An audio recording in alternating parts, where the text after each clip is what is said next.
Good morning. It is the Drake Toll Show. Westwood One Sports, the Westwood One Sports app. What the hell is going on with Tiger Woods? You know, it's funny to me, and maybe funny is the crass word, that the question I just posed, what the hell is going on with Tiger Woods, is a question that dates back, some 17, 18 years now. Here we go again. There was a time where the question, what the hell is wrong with Tiger? What do you mean what's wrong with Tiger Woods? He's the 14-year-old that wins PGA tournaments. That's an exaggeration.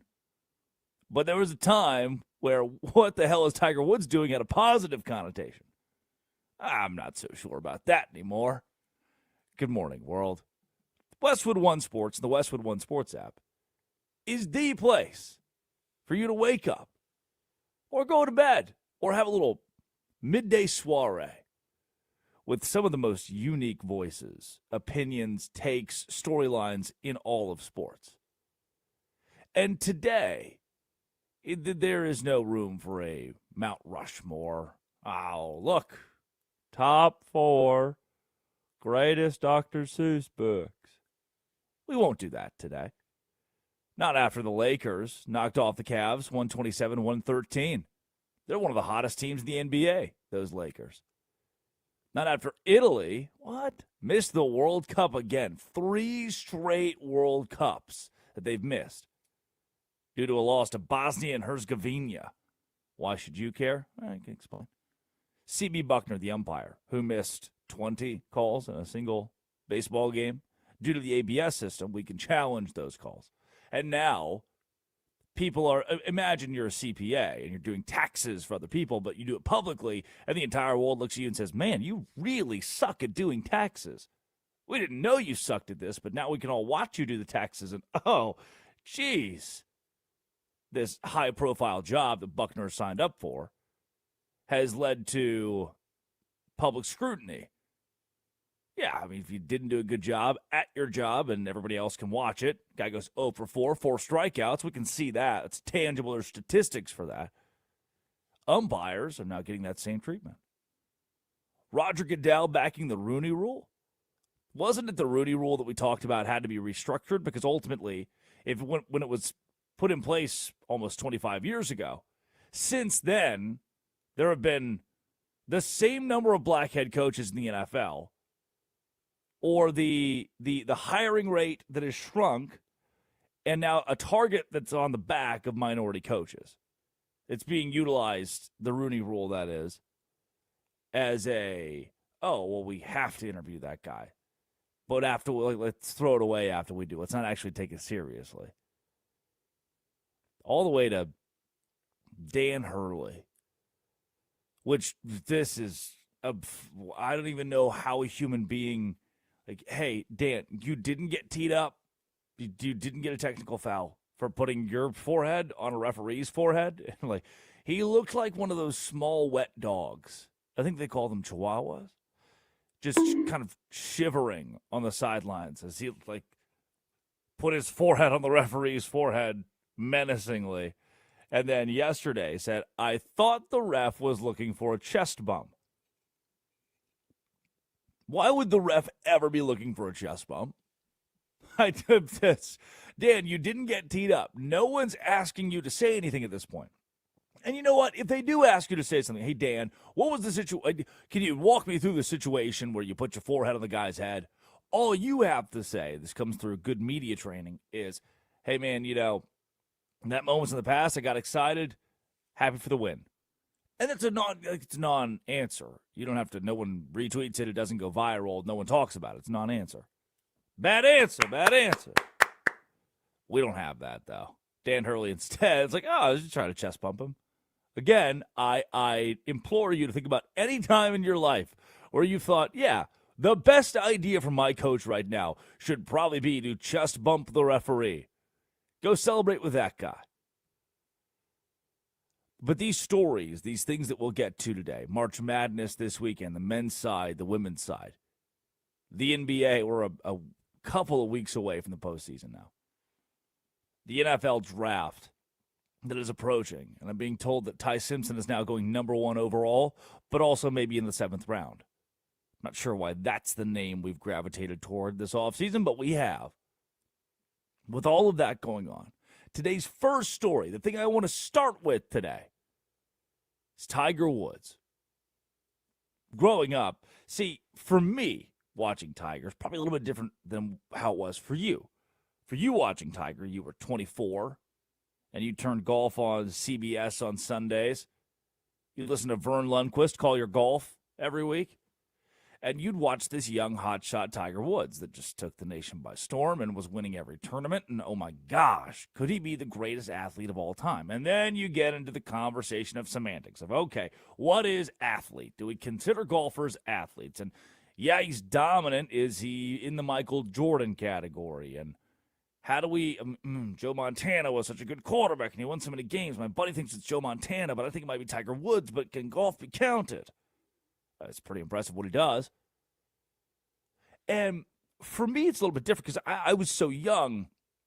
I got to grow up with the older I got, the weirder the Tiger thing got. Like as a young chap, I thought he was the coolest guy in the world. What a life you get to live, Tiger. As the greatest golfer on the planet Earth, the greatest golfer probably of all time. And I could have only hoped back then, as the LeBron James were jumping on the scene out of high school to the NBA, as the Kobe Bryants were dominating the NBA, I could only hope for longevity in Tiger's career. I like watching greatness. I like watching when players are elite. And you know what? He's this child of Nike. Tiger Woods is a guy you turn your TV on to watch on Sundays. What's Tiger going to do? And he had his dad. He had this, oh, wow, look, he was so young and he rose up. He had the personality, the charisma, the moxie. He had like all the perfect little ingredients you throw into the vat to create the star. Because think about Scottie Scheffler. Scheffler is an incredible golfer. I turn my TV on to watch Scottie Scheffler. I get that kind of like buzz. We're like, whoa, ho, ho. Scottie Scheffler's on. It's a Sunday. What's he going to do? Come on, what's he going to do? But he didn't have the perfect concoction. Scheffler doesn't have the Tiger Woods. He doesn't have the face of sports for a little bit, where you go from ESPN Kobe highlight to look at this young kid LeBron to, wow, Tiger Woods does it again. That was a Monday morning before I go to school. Those were the headlines. And then in 2009, it all came crashing down. And then it came crashing down again and again and again. Now, if we've learned anything in this world, if you really want to do drugs or if you really want to hurt women either physically or emotionally, the world of professional sports and being a professional athlete is probably for you. That's where it's most lenient. That's where you get away with it. And Tiger in 2009, what we came up with, the original fallout, was the infidelity scandal. So prior to 2009, remember, he was the kid. He was this young guy who grew up through sports, and look at this harsh dad who got him there. And wow, the story of the American dream. He had a bulletproof, carefully crafted, his image was crafted. Then it's discovered by Esquire that he's been having an extramarital affair with this same woman for a while now, who he's flying to Australia to hang out with them and flying over here and flying over there. But then as it's discovered that he's having this affair, what he does after he realizes Esquire is going to write a piece on this is he goes to his wife, Elin, and says, hey, they're going to tell you. There's going to be a report that I'm having an affair. I'm not. Here's actually the woman. She's on the phone. This is the woman they're going to claim I had an affair with you. Just here, take the phone. And Tiger's mistress tells his wife, who's now had their second child, oh, yeah, we would never do that. Like, I was just, I get it looks kind of fishy, but I wouldn't do that. We wouldn't do that. Esquire releases the piece. Elin reads it.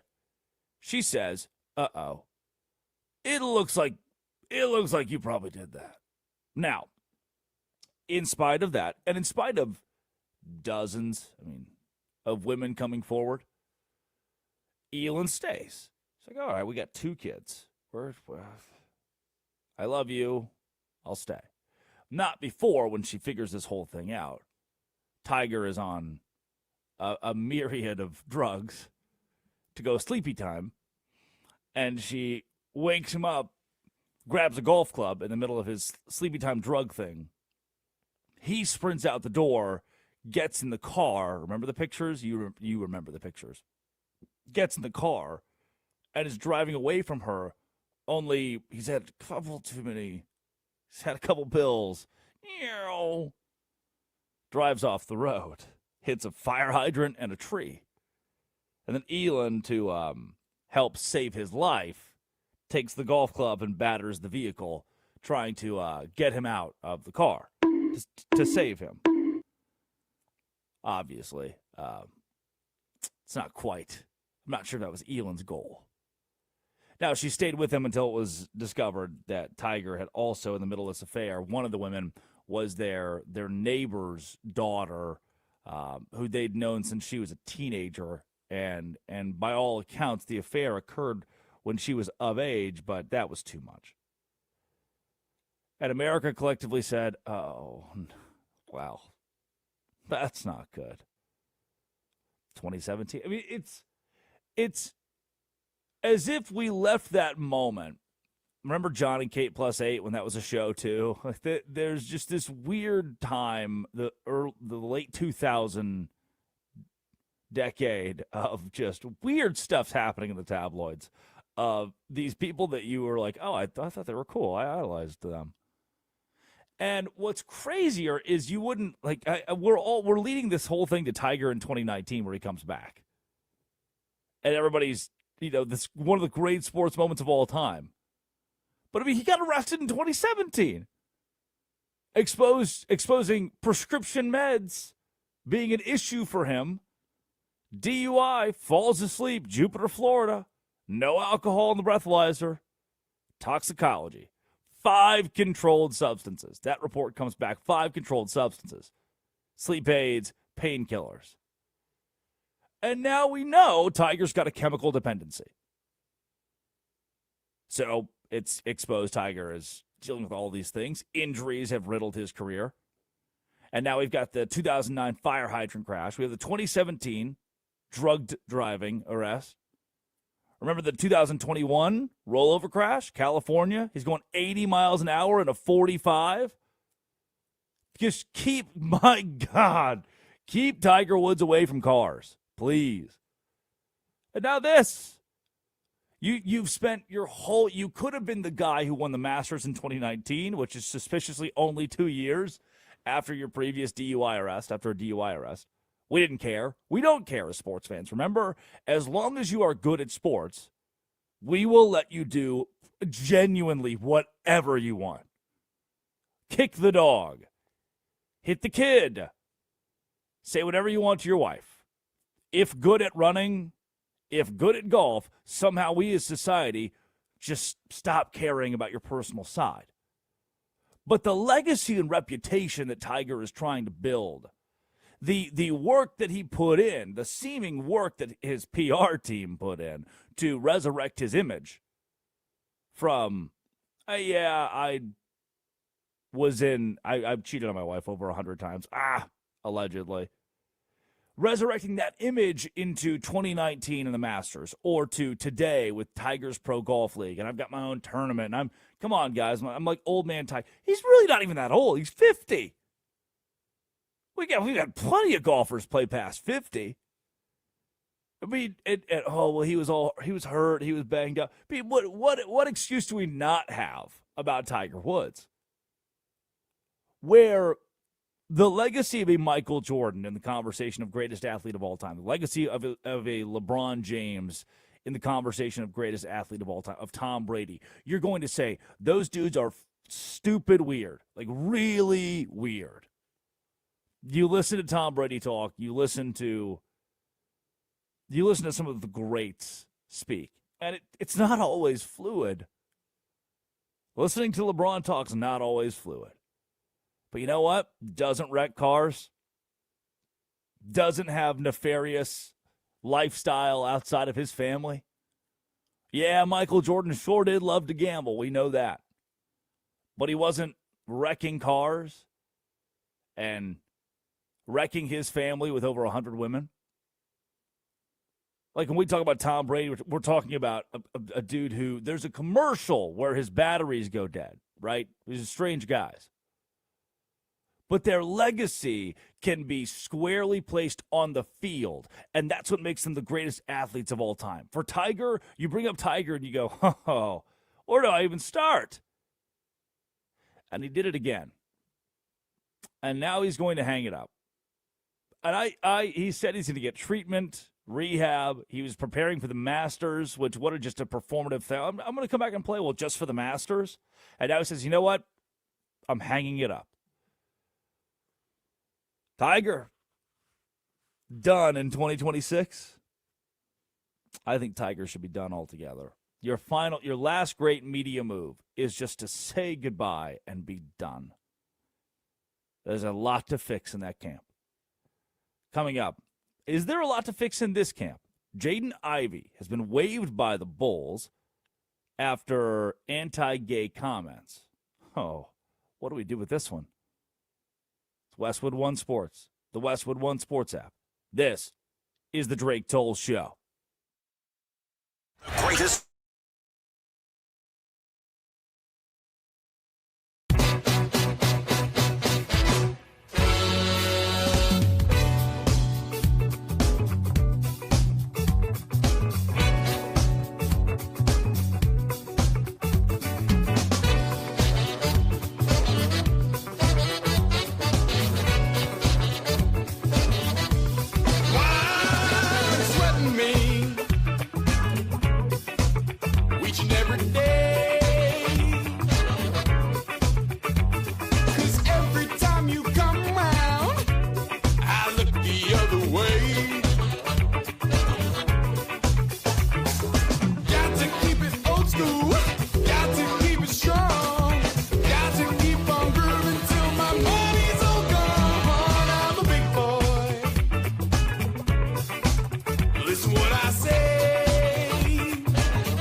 eyes are always closed.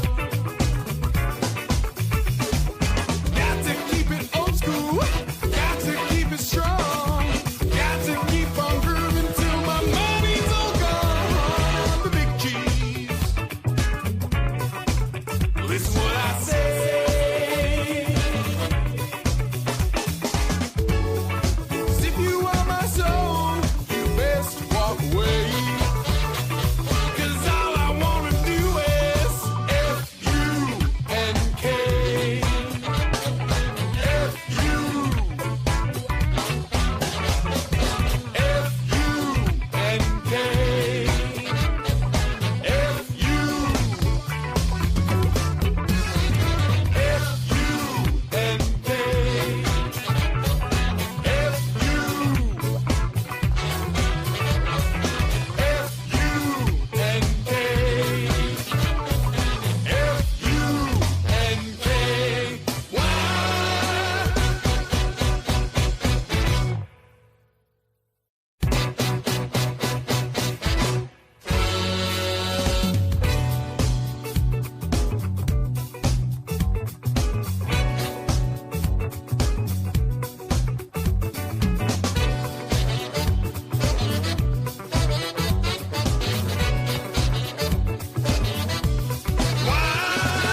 Sweating me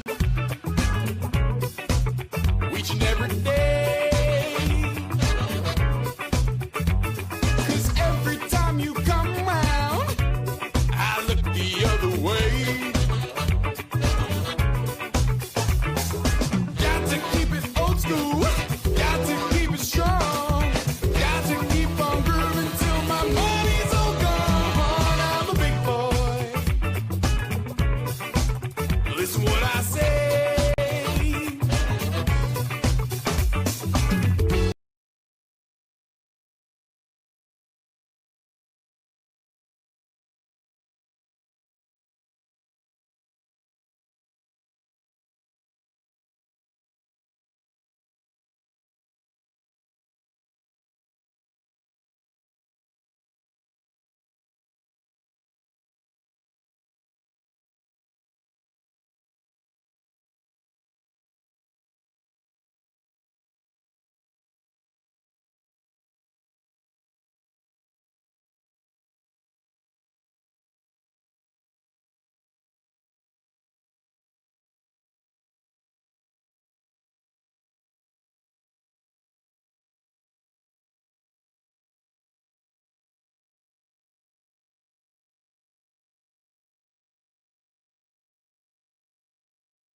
They get to throw a ball at the dunk tank to knock them in the dunk tank, or the next game when we introduce an umpire, like say his name is Bob Johnson, and be like, and the starting lineup for the Chicago Cubs, blah, blah, blah. Home plate umpire today is Bob Johnson. Last game, he missed 14 calls, and he is at 38 for the season. We put his name on the Jumbotron, and we humiliate him and everyone, and we put their stats about how much they've messed up and make sure they're held accountable, but they feel that the scarlet letter shame. And after every time they hit like 10, they get punished like for 10 missed calls, they get fined. After 20, they get suspended until eventually we kick them out of the house and you can't even sleep in our bed because you don't respect our rules and you keep on coming home past curfew. We have to make sure the whole world knows what they look like, and we put their statistics on the back of baseball cards with their face about how many missed calls, how many missed strikes, first inning, second inning, third inning. We break it down, and everyone will be able to shake their hand, look them in the eye, and say, "You blew it last week against my Phillies." Carl, what an incredible phone call. Thank you for your time on the Drake Toll Show. We'll break it down. Now it's that time we break it down. You know, I think that, and I've said this multiple times, if you have a friend, a family member, a loved one who is a referee, an official, they are probably a bad human being. They're harboring secret government antics that you would never, they're harboring facts that you would not believe. And you should probably investigate and dig a little deeper in their career and personal lives. This call from Carl brings up, he brings up that point and then a little bit extra. That I think the best solution is not the ABS system, no. But rather to boil tar. Addie, what's the boiling point of tar? I'm just a comm major at the end of the day. Addie, what's my 4 o'clock today? Well, you do have a meeting, and you have a meeting at 3:30. I do have a 3:30, don't I? Whatever the boiling point of tar is, I vote we dip umpires into it, only to have feathers, not synthetic feathers lying around. You're going to tar and feather the umpires? I'm talking like we take an actual chicken, peacock, turkey. You could take a hawk or a raven, and after they perish, do not do it with a bald eagle. After they perish, you harvest their feathers. If you do it with a bald eagle, they'll kill you. They'll throw you in prison for forever. But we take their feathers, and we place the feathers on said umpire, who now has had the tar applied. Dog, there's an amendment that says you can't do that. No cruel and unusual punishment. No, there's no. Oh, right. Because we've always abided by that. Surely we don't cruel and unusual people now.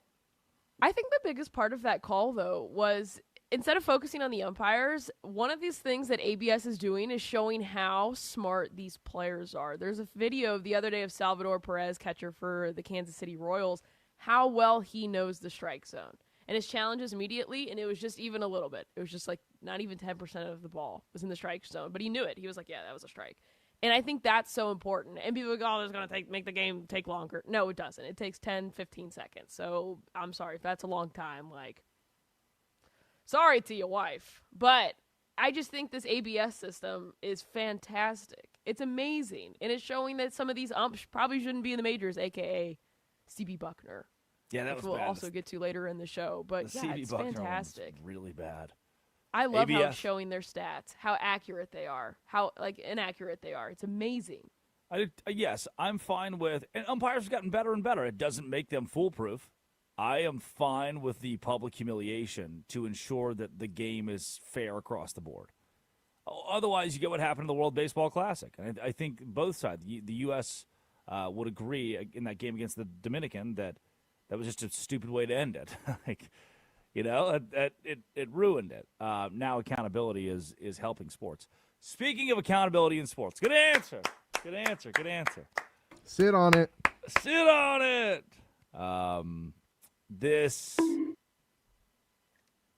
Addie, you said you have some passionate thoughts on the Jaden Ivey situation. I think I've laid mine out now. I think I've come to a point where I can communicate them.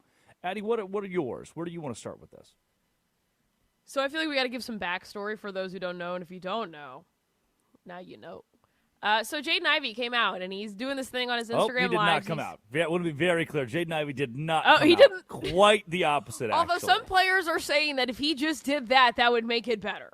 People are they are saying if he just did that, it would make the situation People do be better. saying that. So he was on a live and talking about how the NBA embraces Pride Month and how it's kind of like, basically, how would you put that? Like anti-religious and how it's a big problem, okay? It's so unrighteous, yeah. Yes. So the Bulls, he played for the Bulls. They're like, hey, we gotta let you go. People were like, wow, because of free speech? No, dog. Like, that's not why. One, you can't start attacking people just to attack people. And they were saying that he got waived because of homophobic comics. No, he was also not that great on the team, and he was hounding his teammates about their religious beliefs, questioning reporters about committing sins and fornicating, And, like, that's just, you can't do that in any sort of workplace. This isn't just like, oh, he said something religious and now they're getting rid of him. No, you actually just can't say that in general. Like, you cannot start attacking people based off of their sex, their race, all of gender. Like, there are protections against that. So people are saying free speech. Guys, it's free speech with limits. You got to go read that amendment. This is very constitutionally based show today. I'm sorry, guys. Here you go. And so now we have all these players backing him up, saying, hey, if you want to get rid of him, you're going to have to get rid of me. Travion Henderson, Des Bryant, like, all of these players are coming out, which, by the way, my biggest thing about it, cool, you can back up your boy, that's great. But when you're not coming out and speaking out against your teammates who are beating women, who have abuse like claims against them, abuse charges, but this, we draw the line. There's a rainbow flag. We draw the line. That's what makes us mad. You got to look yourself in the mirror and realize what kind of person you are. You might not actually be the best person you think you are. If you're allowing people to get actually beat and hurt, but you're drawing the line at these people in a relationship who have nothing to do with you, that's where I'm getting, like, what the actual hell is going on here. Who is gay that hurt Jaden Ivey? When did gay hurt him, I guess, would be my question. Because, one thing that I've always valued about my dad is that if it's not inside of his four walls, he doesn't really care. So an example of this is, growing up in conservative, kind of small town Arkansas, when you say the word backwoods, you wear it with pride there, right? There's this kind of redneck, like, ah, yeah, we are, aren't we? Ha! This like communal thing. And so it's the perfect breeding ground for hate, right? And the reason it's the perfect breeding ground in communities like this is because ultimately what's going on in your bubble, what's right in front of you, is usually not very diverse. Not just from a racial standpoint, from a political standpoint, from a lifestyle standpoint. It's not very diverse. You are happy with everything that everybody else does in your community. You know what? That's why you chose that community, and you have the right to choose that community.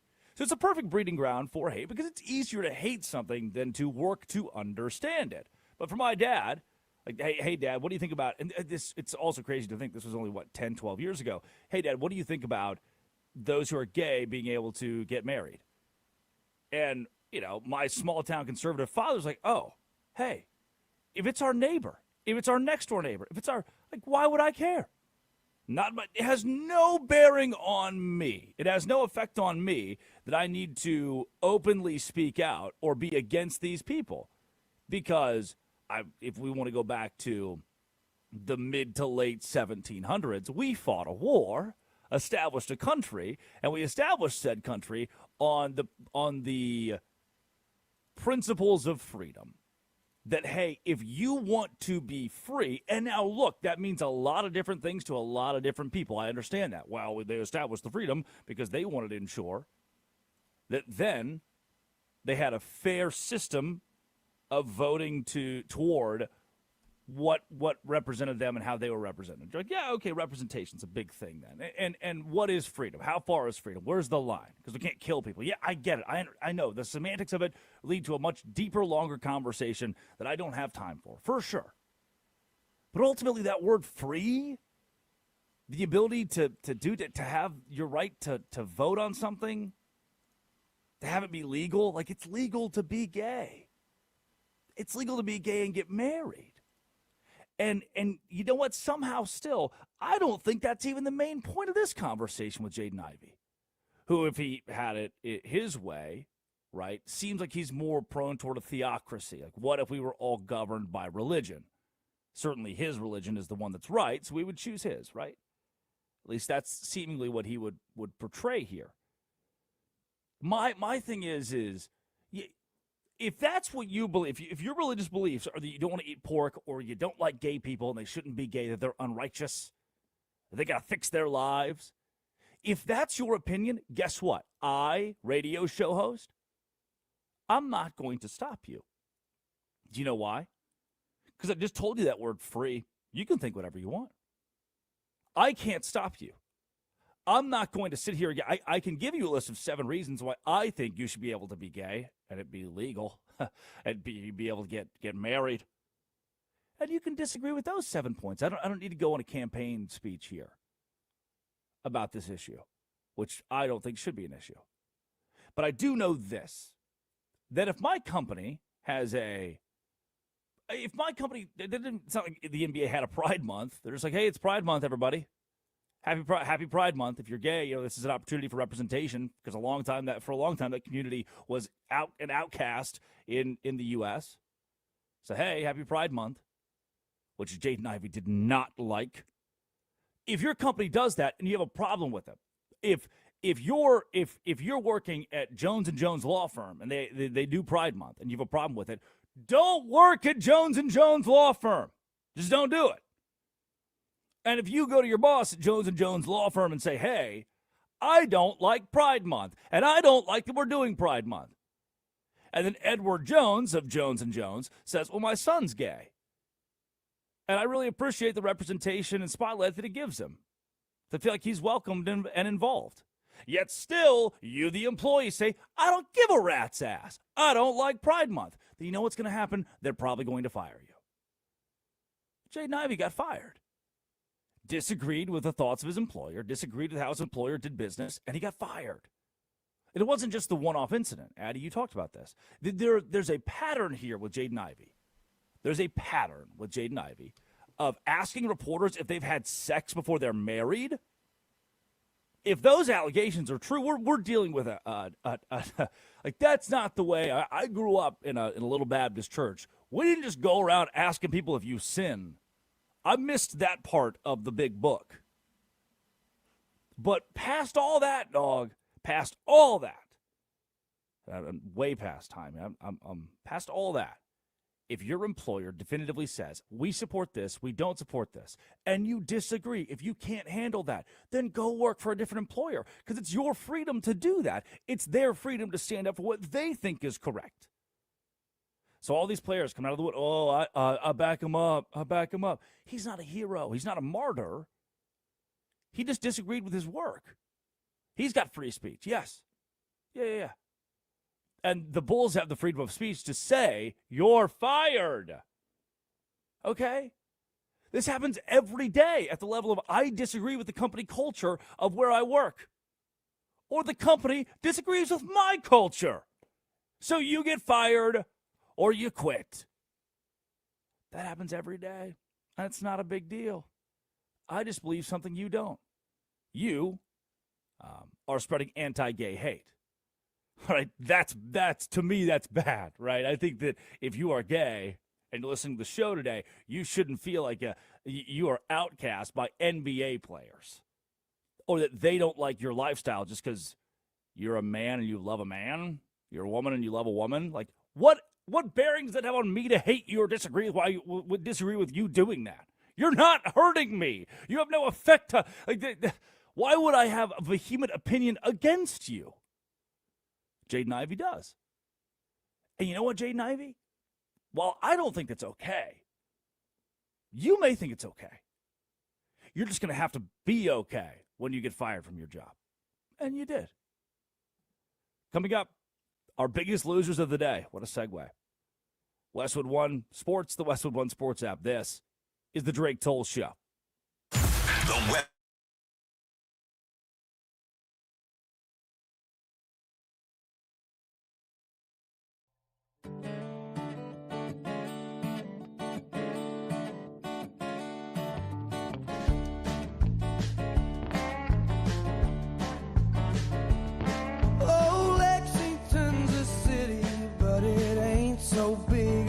Me out, and if I need a breather I can hit the parkway. Be home before the bars all close, drink away the lies she told, think about the days she was a pure-eyed child, a rodeo queen, high school loving in a badass Jeep, far from the eyes of a watchful town. Mama didn't need to know. Good corn liquor to shake this cold, and good hot loving on a gravel road. Juliet, outside your window and dance in the arms of your redneck Romeo.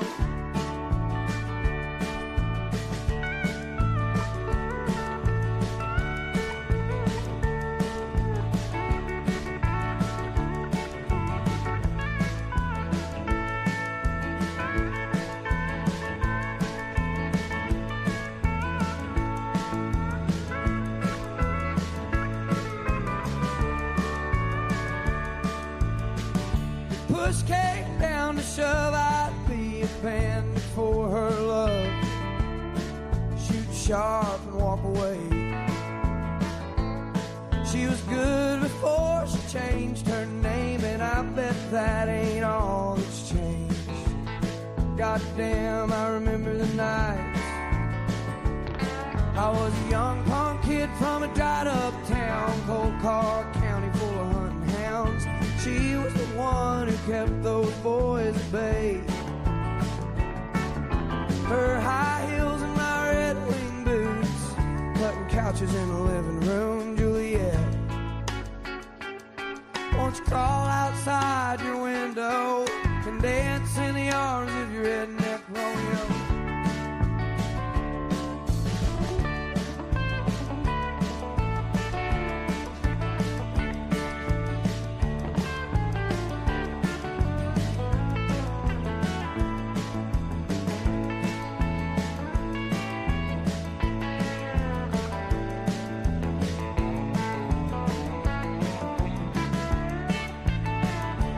I can't win for all this losing, I can't see for all this boozing,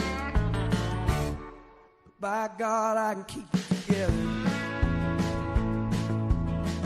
Just to hold my baby close, get her moving down a county road, make up for lost time. She was a few-eyed child of a rodeo queen. She ran on sex and gasoline, far more money than a boy like me could hold. She went off to paint the town, and I'm stuck holding these mountains down, Juliet. Won't you crawl outside your window and dance in the arms of your redneck Romeo? Won't you crawl outside your window and dance in the arms of your redneck Romeo?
Touch yourself.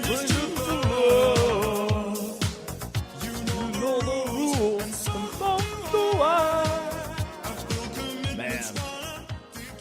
if that's your karaoke song, if you know what, I want to backtrack where I was going. I don't have to backtrack because I didn't even go there yet.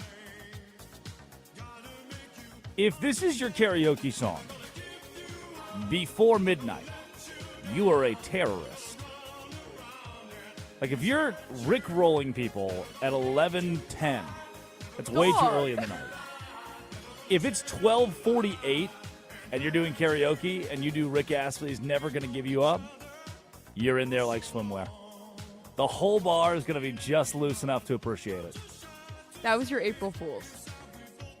April Fool. I thought she was rickrolling me when she sent me the link to the song. We were specifically told no April Fools today. Well, I texted Armin one-on-one, and I said, because he said, just talk with me about it before you do it. So I texted him, I was like, am I allowed to do this? And he goes, oh, yeah, that's awesome. I think April Fool's Day may be the stupidest possible thing you could draw up. Especially when you're wearing a romper and a fur coat. You're tripping over lights. I did trip over some lights yesterday. I did injure myself. That is correct. I'm healthy and alive today. I'm off the IR. I'm ready to go. And on the Drake Toll Show, Westwood One Sports, the Westwood One Sports app, it's time for our biggest losers of the day.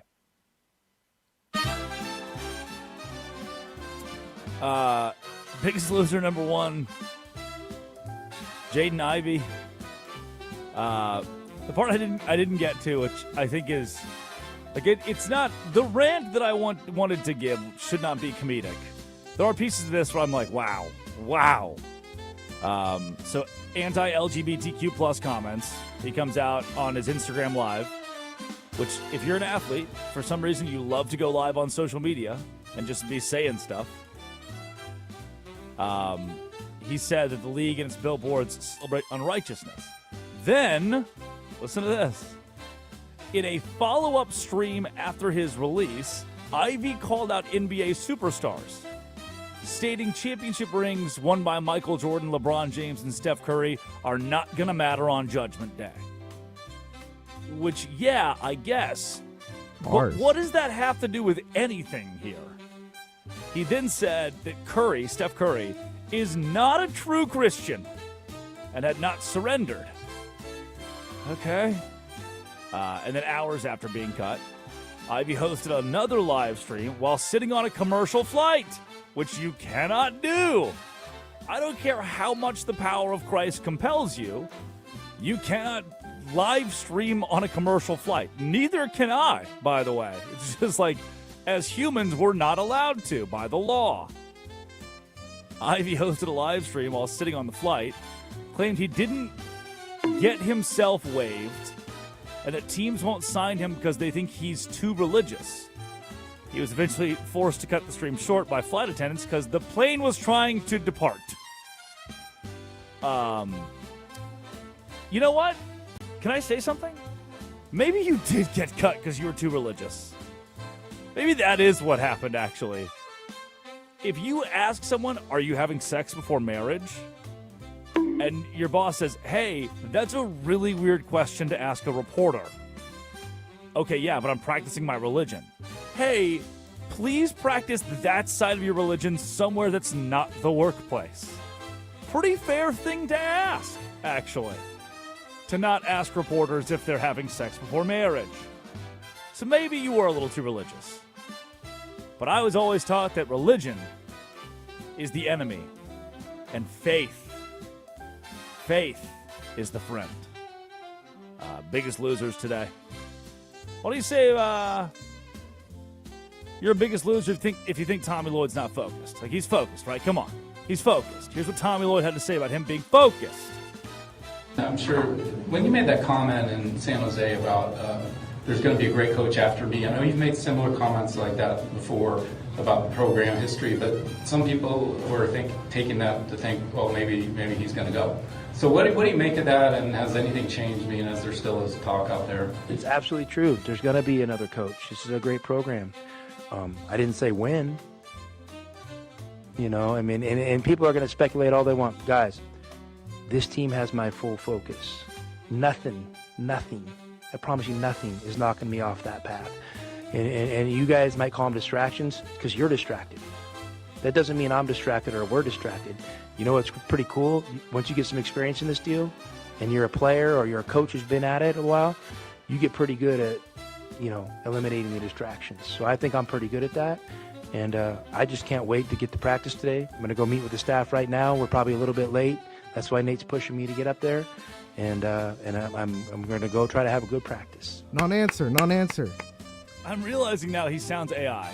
I thought we actually slipped an AI video in there and Sora got our asses today. Nope, just Tommy Lloyd. He's focused. He's focused on becoming the next head coach of the North Carolina Tar Heels.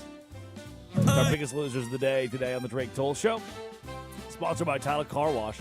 Pollen season's here, but a dirty car doesn't have to be. Washed away at Tidal Wave Auto Spa for a quick wash of that clean car happy feeling. Find a location at TidalWaveAutoSpa.com. Biggest losers today, the Boston Red Sox. Defensive masterclass. Listen to this. Now up the right-hander in the pen. Runner at first goes on the swing and a miss. The throw down, and that'll scoot away. Here comes the runner from third. And the throw home is clanging off the glove of Bayo. Loperfido will advance down to third base. And another run in, 6-1 Houston. And the Red Sox looking sloppy to boot. They're looking sloppy, all right. Never in a Major League Baseball game should we, as the catcher, throw the ball away from the second baseman with runners on first and third. Runner on third scores. Guy at second's now safe as he was trying to steal. Only for the second baseman to throw the ball directly off the pitcher's ass, trying to get it home. Oops. And then the runner advances to third. We went from first and third to third and home. The Astros win last night over the Boston Red Sox. Yeah, they do. I mean, they're not the 4-1 Texas Rangers, but the Astros look pretty good this year. Oh, that's the, what is that, the all-whites team? You mean the team that's winning right now? I don't know what you wanted to say. I don't know what you want to say. They played more games. They played more games. Astros have played more games. They're 4-2. Dog. Biggest loser, anyone who played in the World Baseball Classic for USA. Paul Skeens has a 67 ERA. Logan Webb has a 10 ERA. Cal Raleigh. Raleigh got a home run, right? Is this an outdated tweet? Didn't he just hit his first one last night? Hey, look at the lead-in. Look how I typed it. Rest now, brother? I don't. What do you mean? What? Team USA Baseball from opening day to March 30th. Tomorrow. Okay, I see it now. I see. I didn't. Guys, I promise he can read. Right, I promise my host can read. Gunnar Henderson, Bryce Harper, Aaron Judge. Everybody sucked it up who played in the World Baseball Classic. Can we please, let's make sure we get to this, the Diamondback Sensory Room later. It's hilarious. Presented by Robinhood. You expect more from yourself, expect more from your money. Learn more and get started today with Robinhood at Robinhood.com/yourmoney. Coming up, our obituaries. The Arizona Diamondbacks. Addie Bates produces. Curtis Poindexter runs the board. Westwood One Sports. This is the Drake Toll Show. That ball had a family, a wife, 4 kids, living in the suburbs.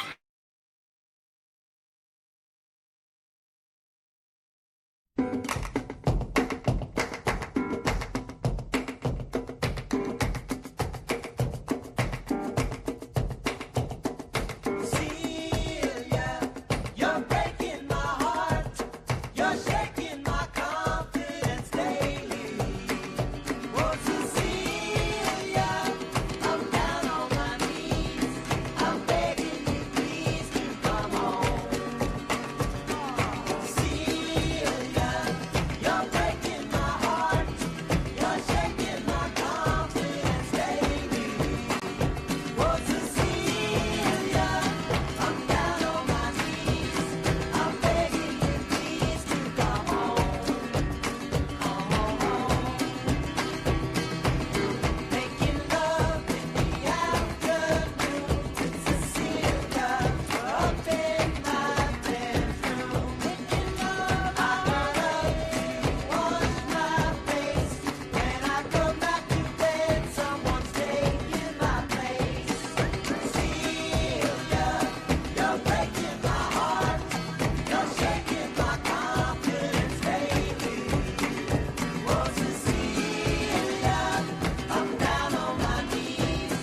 Touch yourself. I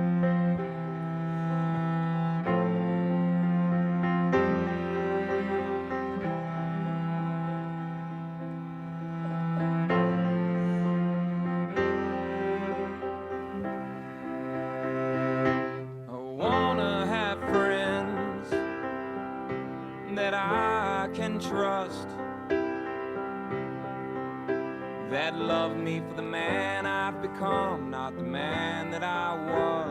It is the Drake Toll Show. And I wanna have friends Westwood One Sports. that let me be The Westwood One Sports app.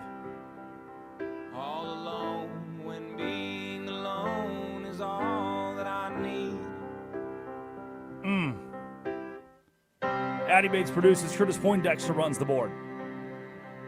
Man, I like that Carl guy. What happened to him?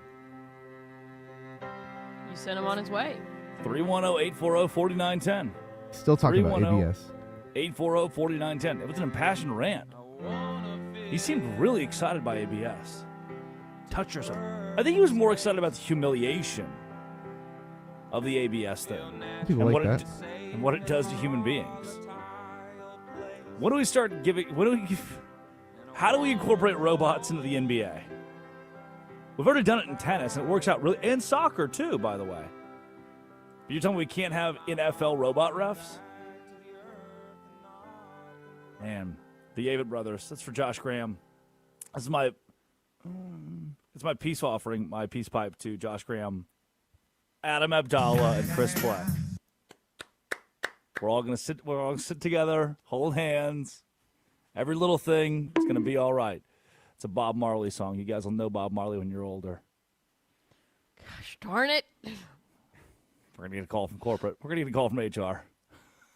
You just did all of your training. It's time for our obituaries.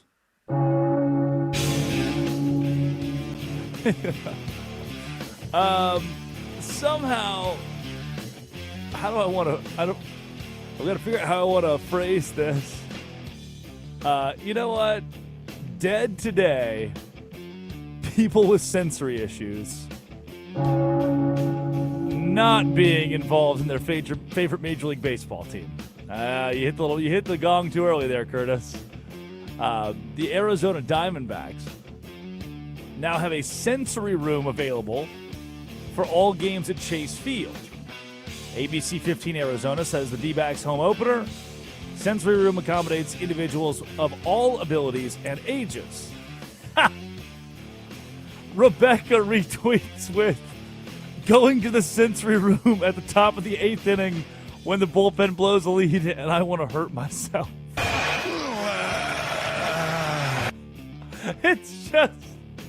It's the 7th inning and it's 12-1 against the Cardinals. You're shaking in there. Sorry, sir, the sensory room is full right now. We've reached max capacity. That said, you could probably fit.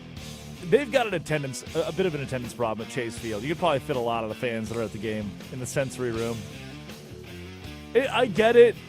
There's very good intention with this. As someone who has a brother who has autism, who loves a good sensory room, it's just very funny in the context of the Arizona Diamondbacks and their fans needing to utilize it over the course of the games in which they are losing. Also White Sox dead. need it. The White Sox really need it. Also dead today, George Ivey. They done killed my boy. Sources confirmed to @TheDeltaSports, George Ivey will not return next season as Mississippi Valley State men's basketball head coach. He had his 4 seasons at the helm of the Delta Devils program, and his record was 12 wins, 118 losses. Oh, brother, this guy stinks! He was 8-67 in SWAC play, and the reign of terror is over. Sources are reporting George Ivey could be the next Ayatollah of Iran if he truly chooses to be. If Curtis turns it down. They said they wouldn't pay me, so. Oh, they would not pay you, and you probably would be killed. Those two things are working against you. Hey, look, some companies don't pay. You know, maybe they pay you later. You get like one of those Only Shohei real ones Ohtani deals. understand. You get a deferred Ayatollah contract. It's like right Save now some you're now, save some for later. you're the Ayatollah for free. Put the lime in the coconut. You drink it all up. I'm Shohei. Can that be our 720 rejoin, please? The lime in the coconut. No, I've already claimed 720. Oh, all right. Rest in peace, George Ivory, Delta Devils head coach. Get our final obituary today. Olaf the Snowman from Frozen. I sent that video, just total dad mode. I sent that video to my group chat of my fraternity brothers from college. I was like, dog, I'm peeing all over myself right now. Like, I hate to use bodily function here, but I laughed so hard. There is a video that surfaced from one of the Disney parks of the Olaf animatronic malfunctioning. And I implore you, if you have to turn the radio off for a second to do this, fine. That's what Tiger Woods was doing when he crashed. He was trying to watch this video and turn the radio off. Whoa.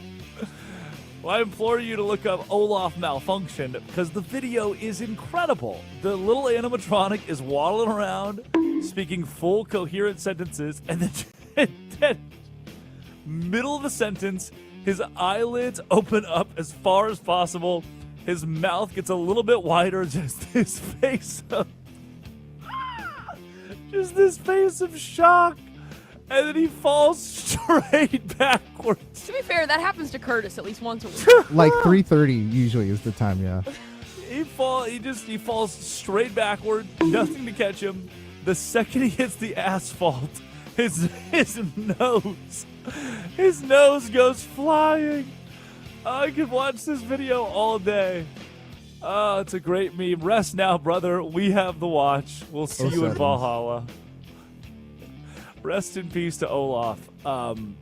Yes, it got me yesterday. It got me again today. Please look up Olaf. I'm watching it again. It's the nose. The nose rolling all over the ground is crazy. I'm usually tickled over this. Oh my Touch yourself. gosh. That's classic, man. It's gonna be a great GIF during the NFL season next year when Tua takes a big hit. It's gonna be that one guy on Twitter that every time Sydney Sweeney posts a picture, he responds with a GIF, with some sort of GIF. That's gonna be the one. Curtis, we shot from the front and the back, whatever it is. Somebody did tweet at Curtis and I yesterday going, Kate Hudson and Sydney Sweeney are very different. There's something very big, like, differentiating them. Very big. They're also very different. Yeah, I was like, dog. You ever seen them in the same room at once? What? You ever seen them in the same room at the same time? No. Kate Upton and Sydney Sweeney? I mean, I'm with the guy. If you're a true beauty appreciator, you put them in different categories. One of them's dating Justin Verlander, one of them's not. Married? Are they married? I think they've been married for a long time, yeah. Yes. Oh, really? Marriage. Yeah, he's just old and bad at baseball, so I didn't know if if that window was still So open. she should be going after the young guy wearing a romper that he has to take off fully when he wants to go to the bathroom. Hey, my ERA is 0, all right? My ERA is spotless. He just might trip over some lights and demand a yoo-hoo after he One gets for it. one on contact, yeah. Yoo-hoo in a can, please. I'd be cooking up in that broadcast booth, man. I won't say who, but I was around a broadcast, which, by the way, maybe the most insufferable, and not, again, to be mean to other people who I work with, maybe the most insufferable breed of human could be right behind pro athlete, might be broadcaster. I was with a guy. I don't typically, that fraternity is a weird place. I was with a guy probably a week ago. He's like, man, the best part of being a broadcaster is getting laid. It's like, what? Touch yourself. What does that even mean? And he's like, yeah, I just tell girls I'm a broadcaster, and they love that. What is wrong with you? I don't think it's how that works. What? If I was a girl, or I am a guy, and you're like, yeah, I'm a broadcaster. Okay. I don't think that's a turn on. I think it's the opposite. Touch yourself. I go, yeah, I work in sports. They're like, name 5 football players. Yeah, and Addie's like, Tom Brady. Mariah. Watch Marissa. Whatever. Brees. Watch it. Close enough. And then she just drops a ball knower on you. Darren McFadden. Like, what? Felix Jones. I sent you Addie, a stop. tweet yesterday that was so funny. That was so funny. Peyton Hillis. Addie, where did you didn't get this even ball look knowledge? What did you do? Where did you send it?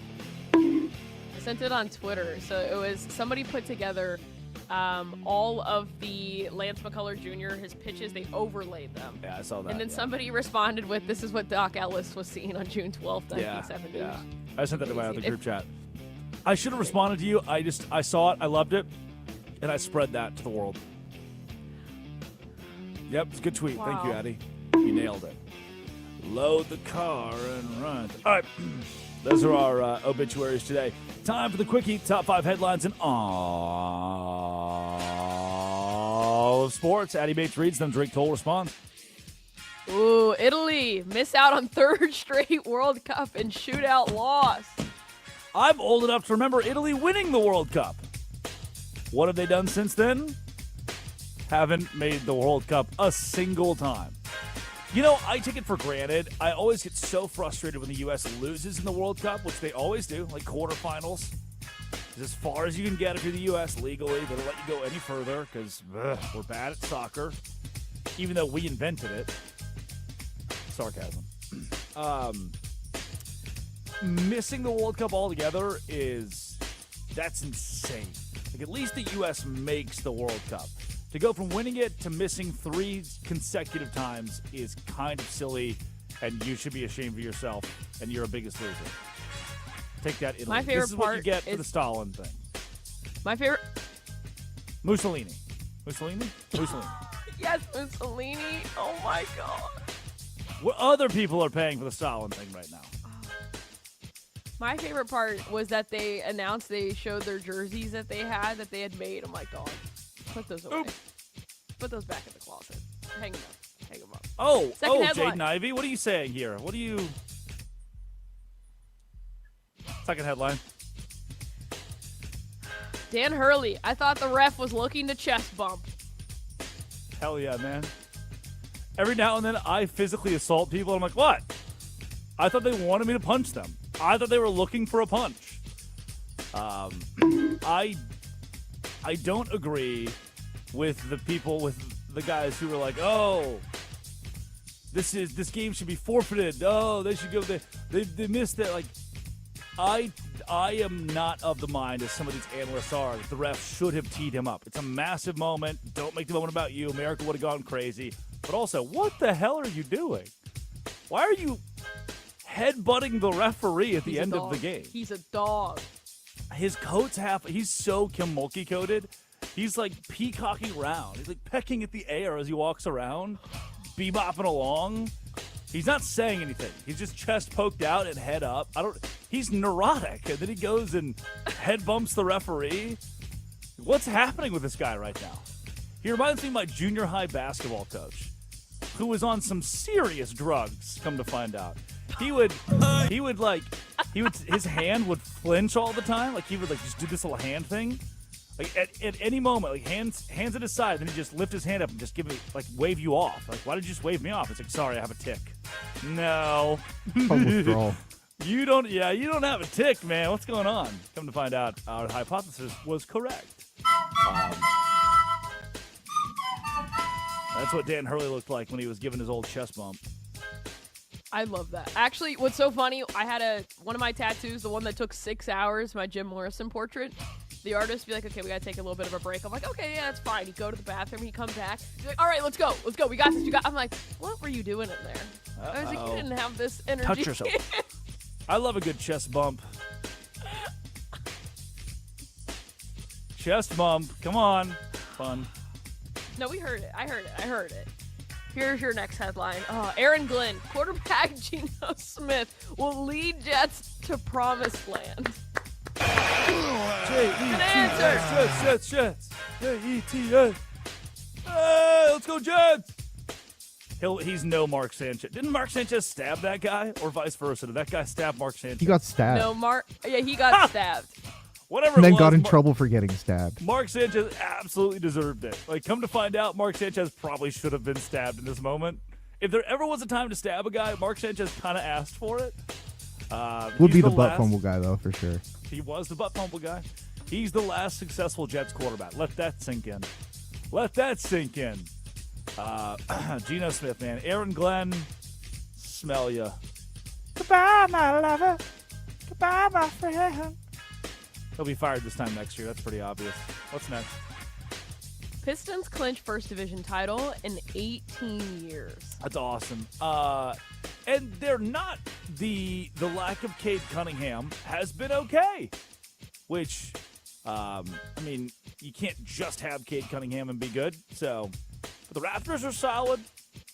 Pistons won it 127-116 last night. It's one of those games I've been watching more Pistons, wondering what they look like without our friend Cade Cunningham. And again, they're playing fine basketball. You can't win big games without a group effort. And they played without Cunningham before this year. So Pistons win it, clinch it. Good for them. Final headline, Alex Ovechkin extends record with 20th 30-goal season. Second greatest of all time or definitive greatest of all time? Definitive greatest of all time. Definitive greatest of all time. Okay. I mean, he passed. If you're gonna say, I know who you're implying is the GOAT, Gretzky. He's passed his records. He passed the big one. Alex Ovechkin is the all-time leading goal scorer. I mean, yeah, if LeBron plays for 12 more years, he's gonna have all the records. LeBron James. Uh-huh. He's shorting all the records. Wayne Gretzky had a long career. Yeah, Gretzky played for a bit. Comparable. He played 20 seasons, which Ovi's played 21, 20. Yeah, so they're at the same. You hate Michael Jordan too, don't you? I bet you love Tiger Woods. Dude's rock. Here's a scenario. Tiger Woods walks into a bar. He offers you opioids. Oh, he drives into it. Tiger Woods flips his car into a bar. and he's drugged up out of his mind. What do you do? I'm John Quinones. Is it like Quaaludes? Oh, I don't know. Do you or do you not take Tiger's bottle and leave? Option A. Take Tiger's bottle and run. Option B. Help Tiger Woods. Option C. Help him hide the mistress in the back seat. Touch yourself. It is the Final Four this weekend. UConn snuck their way in. Can they keep the magic moving? Yes, actually. Allow me to explain. This is the Drake Toll Show.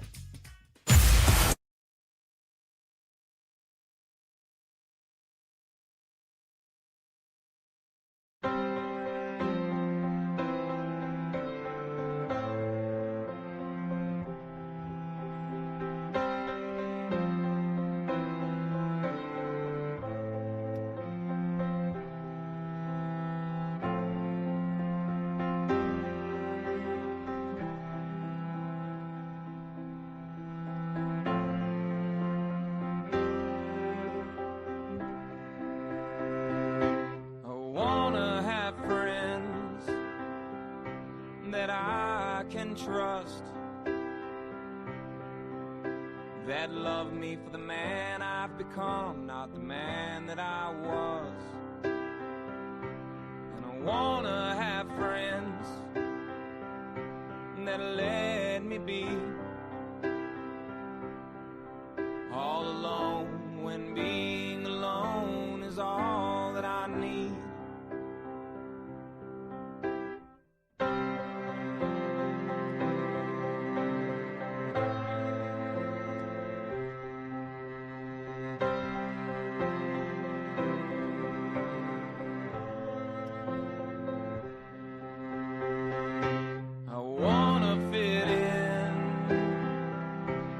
Perfect space, feel natural and safe in a volatile place, and I wanna grow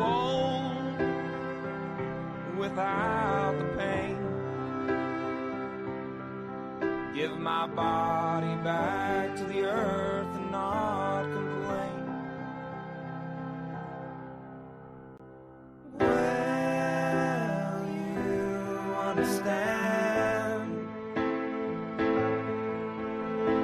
when I am too old of a man. Will you forget when we have paid our debt? Who did we borrow from? Who did we borrow from?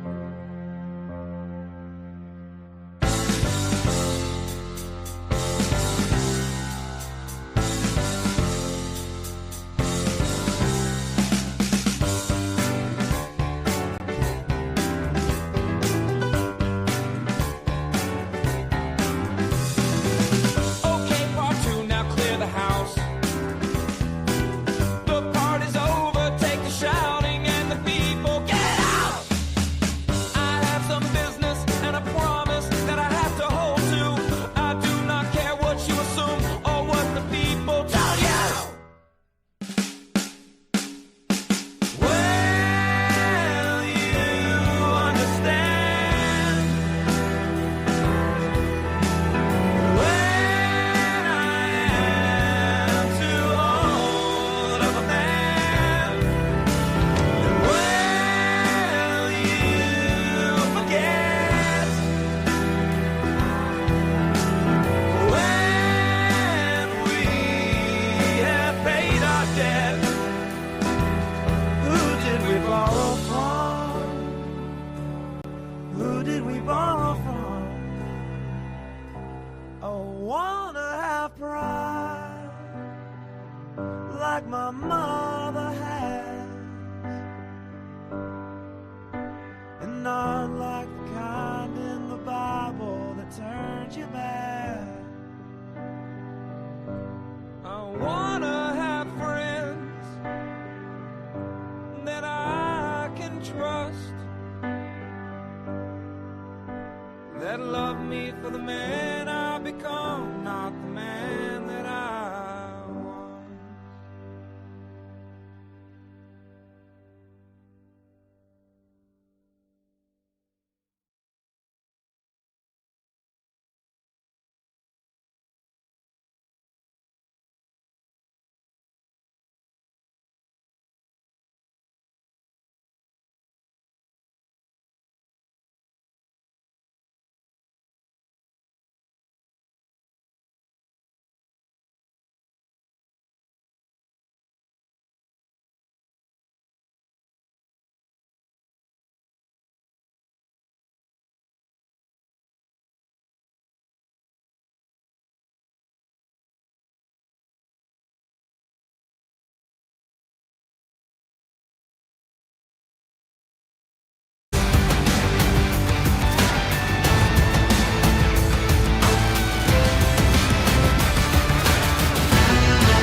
Yeah.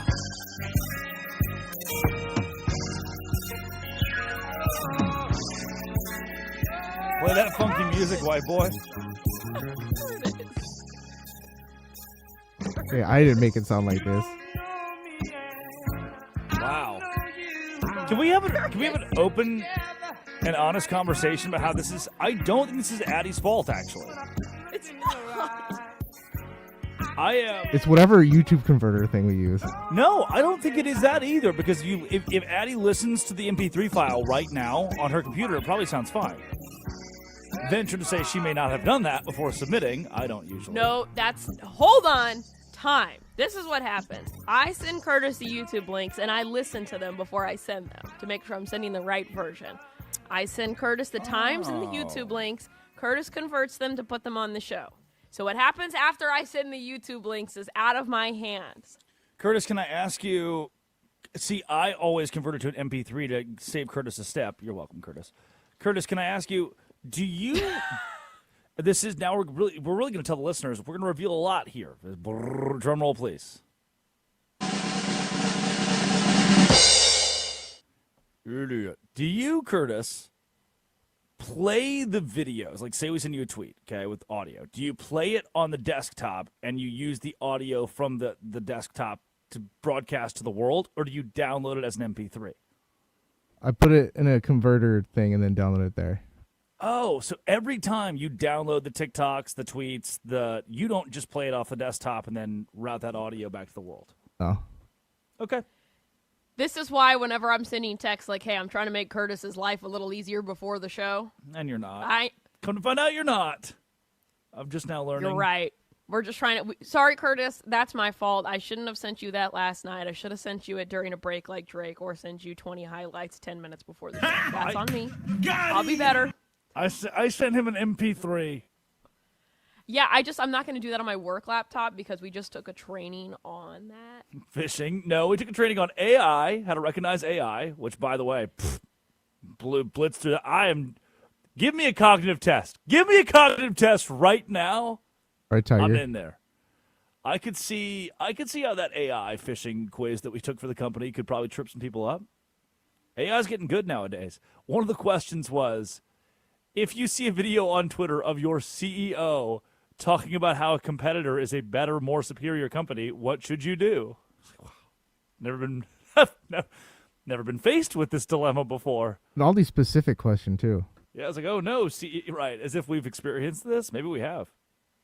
I'm actually so sad. I was so excited to hear the Gap Band this early in the morning, and I don't even get to hear that. I got to hear like it underwater. That it also makes no sense fantastic. because all the other songs sound fine, but that one doesn't. And oh my goodness! And I remember when I looked it up on YouTube, I was listening to it because I love that song so much. I love that entire album. I could have picked "Outstanding," "You Dropped a Bomb on Me," like I could have, but I really wanted to hear that one. Yeah, okay. You know the Gap Band. Good answer. Don't tell Black and Abdallah or Josh Graham. They do not like when I know things. Turns out that I do. Very seldom, but he does. Yeah, I'm sure Curtis can do some surgery on it. I'm sure so sad. We can get it back for 7. Don't cry. We can get it back for 7. No, I already have one for 7:40 that I also want to hear. So 8. How many damn songs do you have today? 3. I thought we should change it up. 3? Wow. I'm sorry. starting to miss. As long as we get the, I got a sweet little baddie and she rolling in the caddy with me. As long as we got that one, I'm happy. Curtis takes over 8:40 now. Curdy takes over at 8:30. Yeah, he do. It'd be like that. Nice job, Curdy. It's time Addie had to slip up on the show. I'm mad George Ivey got fired. He was just a kid. They should have given him more time at Mississippi Valley State. He's just a boy. He's just a boy. 130 games is not enough. That sample size is not. I watched him coach. I've seen him coach, actually, in person with my own 2 eyes. He is 12-118. That is a bit of an issue. I understand. People are speaking against his name, but he tried his very best. I love they didn't fire him after year 3. They're like, no. This is the year. One more go at it. Curtis, I have to say, here we go again. The funniest thing going on in the background right now is that in the YouTube chat, they're like talking about how you would make an excellent money launderer, and they're talking about how you would do this, and I'm trying to figure out how we got there. What does that mean, though? What was it? I mean, it's pretty cut and dry. You'd just be a really good money launderer. Do you need money to launder, though? No. People will use you to launder their money. I mean, I've accidentally laundered my money before by like leaving $1 in my pocket. Oh, get it? Because the laundry. I see what he's done here today. Yeah, Curtis would be a great poker player. Probably tear his ACL at the table, but he'd be a good. I'd believe. Curtis, you're gonna take that lip? He's taking shots in the front and the back. He'll do anything wherever for his it team, is, man. Whatever it is. The Final Four is upon us. You know, last night in the National Basketball Association, the Blazers go to the Clippers and get a 114-104 win. When did we stop talking about Steve Ballmer possibly paying Kawhi Leonard $28 million, by the way? I see the word Clippers and I think, when did we sweep that under the rug? Bucks over the Mavs. The Lakers-Cavs, 127-113. Lakers winning that game at home. One of the hottest teams in the NBA right now, the Los Angeles Lakers. Oh, hello. What a good time to get hot. Rockets 111, Knicks 94. Gonna need to see more out of the Knicks this part of the year. Pistons 127, Raptors 116. Hornets, who are not near as hot as they were, are up to 40-36. Now it's kind of a trust the process thing. 6 games to go after a 117-86 victory against the Nets on the road. Magic Suns was also an intriguing matchup and a fun game. 115-111. Magic win it in Orlando.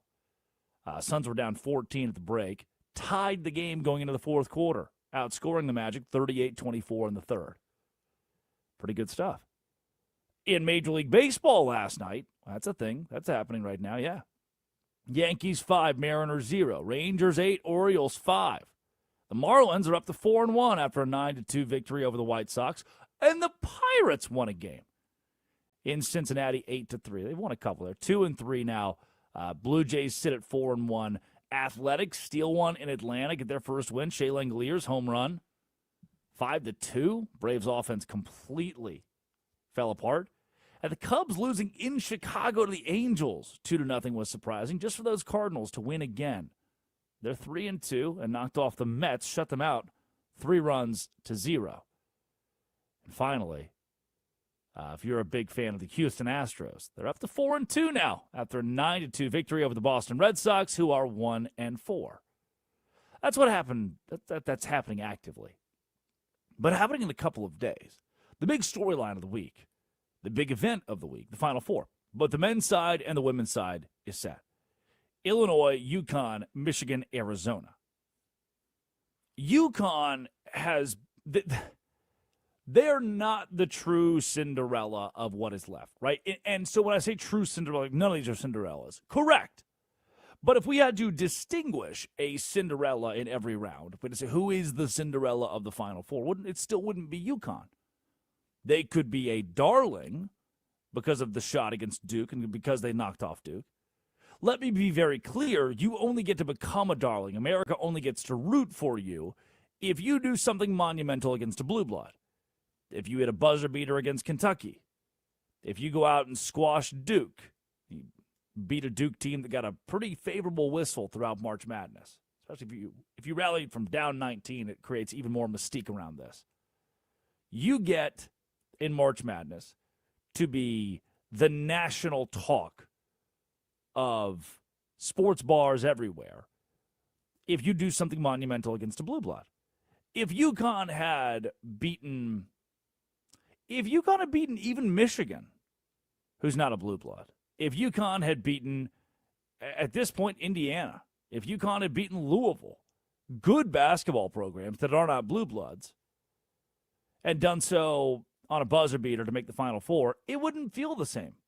Remember the Chiozza shot, Florida and Ohio State?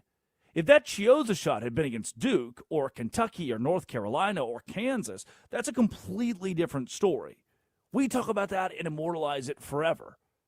But the Chiozza shot kind of gets forgotten because Ohio State, albeit a good brand, not a blue blood. We don't really care that much. UConn hitting that shot, Mullins hitting that shot against Duke creates, and I'm going to use the word again, the mystique that it takes to be the darling of the tournament. Now you can't root against UConn. No one's saying, oh, I hate UConn. I want them to lose to Illinois. Because you all saw how great that play was. And you all seem to like greatness. Like Dan Hurley, as weird as he is, as strange as he is, he's fun to root for. To me, at least. And now UConn plays the darling, plays the team who is the Cinderella. We did not expect Illinois to be here. Hello, Brad Underwood and company. Yaxel Lendenborg, 8 losses this season, 28-8, an 8-loss team. In the same Final Four as the likes of Arizona, who's 36-2 this season. The best 2 teams, arguably in all of college basketball, are Arizona and Michigan. Arizona and Michigan play in the Final Four. Illinois and UConn, top 10 teams, more than likely. Illinois was outside looking into that picture for a portion of the year. But top 10 teams, they play each other. So I think the best two teams in college basketball, we're going to knock one of those out going into the national championship come Saturday night. We're going to knock one of Michigan or Arizona out of this tournament. Illinois and UConn, we're going to either knock out America's darling, the Huskies who beat Duke, or we're going to say goodbye to the new Cinderella. Every round has a Cinderella. The Cinderella of the Final Four is Illinois. What are you doing here? Why they got a polar bear in Arlington, Texas? That's what Illinois has given us in March Madness.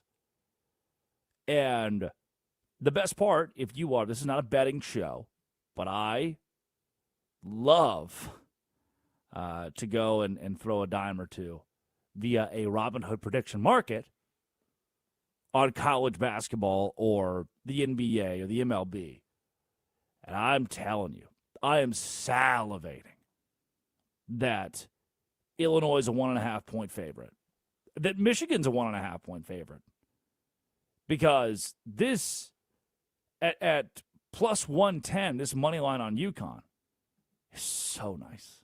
I'm more than happy to have plus money on the team that has the momentum going into the Final Four. The team that's been to the Final Four, the coach that's been to the Final Four. They've lived at the Final Four the last 25 years. Michigan, Arizona. Michigan, 1.5-point favorite. Arizona, plus 102 on the money line. You're telling me I can get a money line parlay, both of them plus money, UConn and Arizona? More than anything, yes. Give that to me. Give it to me now. It's the Final Four. Illinois and UConn. Michigan, Arizona this Saturday. When we come back, are you ready?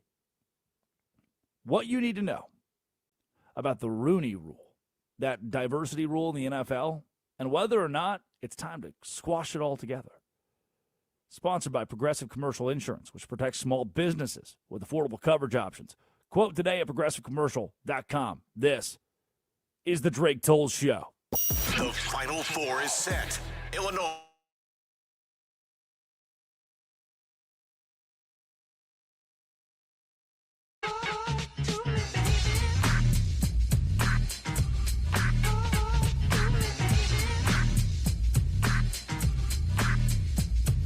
Stop what you're doing, cause I'm about to ruin the image and the style that you're used to. I look funny, but yo, I'm making money, see? So yo, world, I hope you're ready for me. Now gather round. I'm the new fool in town, and my sound's laid down by the underground. I drink a bottle of Hennessy you got on your shelf, so just let me introduce myself. My name is Humpty, pronounced with the umpty. Yo, ladies, oh, how I like to funk thee. And all the rappers in the top 10, please allow me to bump thee. I'm stepping tall, y'all, and just like Humpty Dumpty, you're gonna fall when the stereos pump me. I like to rhyme, I like my beats funky, I'm spunky. I like my oatmeal lumpy, I'm sick with this. Straight gangster Mac. But sometimes I get ridiculous. I'll eat up all your crackers and your licorice. Oh, yo, fat girl, come here, are you ticklish? Yeah, I called you fat. Look at me, I'm skinny. It never stopped me from getting busy. I'm a freak. I like the girls with the boom. I once got busy in a Burger King bathroom. I'm crazy. Allow me to amaze thee. They say I'm ugly, but it just don't faze me. I'm still getting in the girls' pants, and I even got my own dance. The Humpty Dance is your chance to do the hump. Come on. Do the Humpty Hump. Come on, I do the Humpty Hump. Check me out, y'all. I do the Humpty Hump. Just watch me do the Humpty Hump. Yeah. Do you know what I'm doing my Humpty Hump? Come on.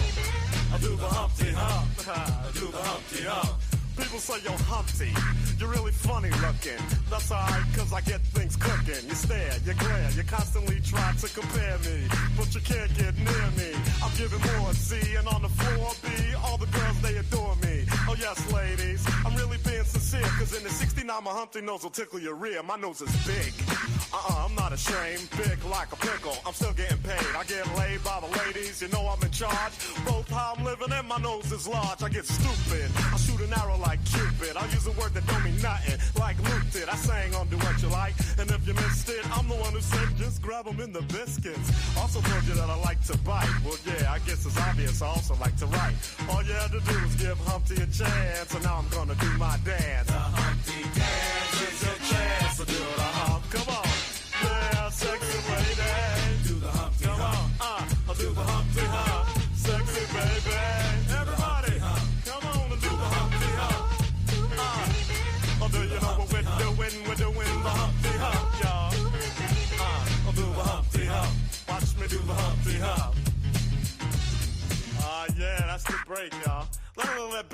right here.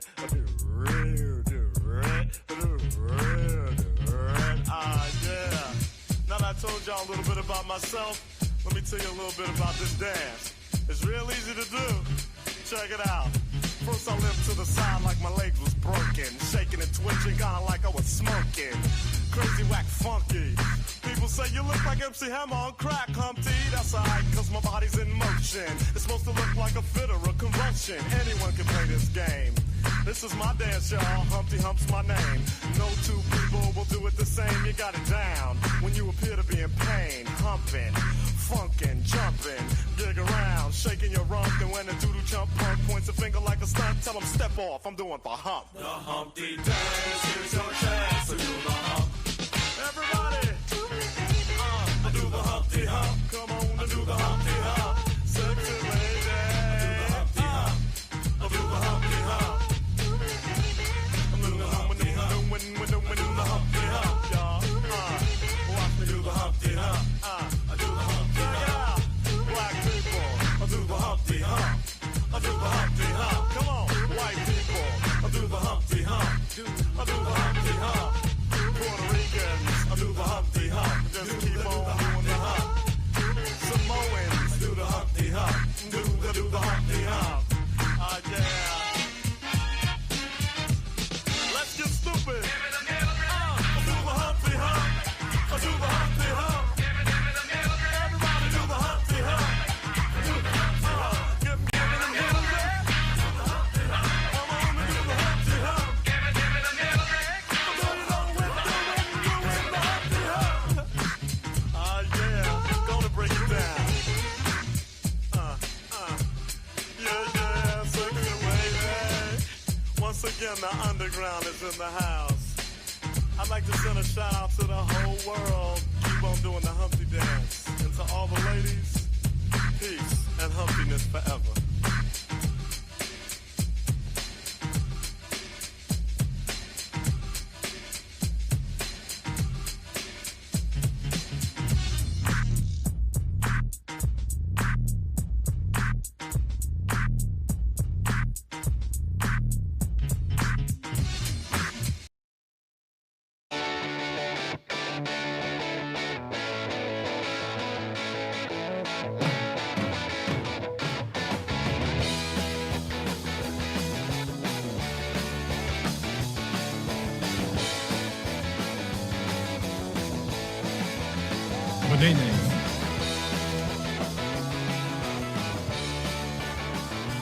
It is the Drake Toll Show.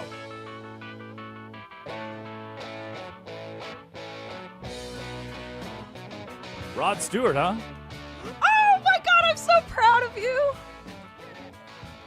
Only one man shreds like that. It is faces, but it is Rod Stewart. I'm so proud of you. Did carves.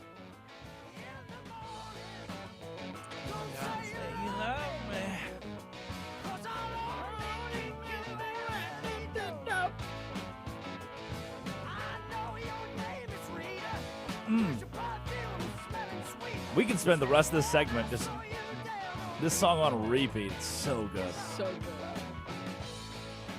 Curtis, are you familiar With repeat? with my friend Rod Stewart? Personal friend? Yes, I'm familiar. My close and personal friend Rod Stewart. Friend of the show.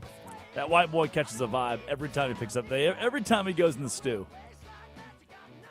Man. Is he normal? Did he ever do anything weird? Did he ever have a Tiger Woods moment? Because he could have. It would make Tim sense for Allen? Rod. Oh, here it comes, Curtis. Here it is. Yeah.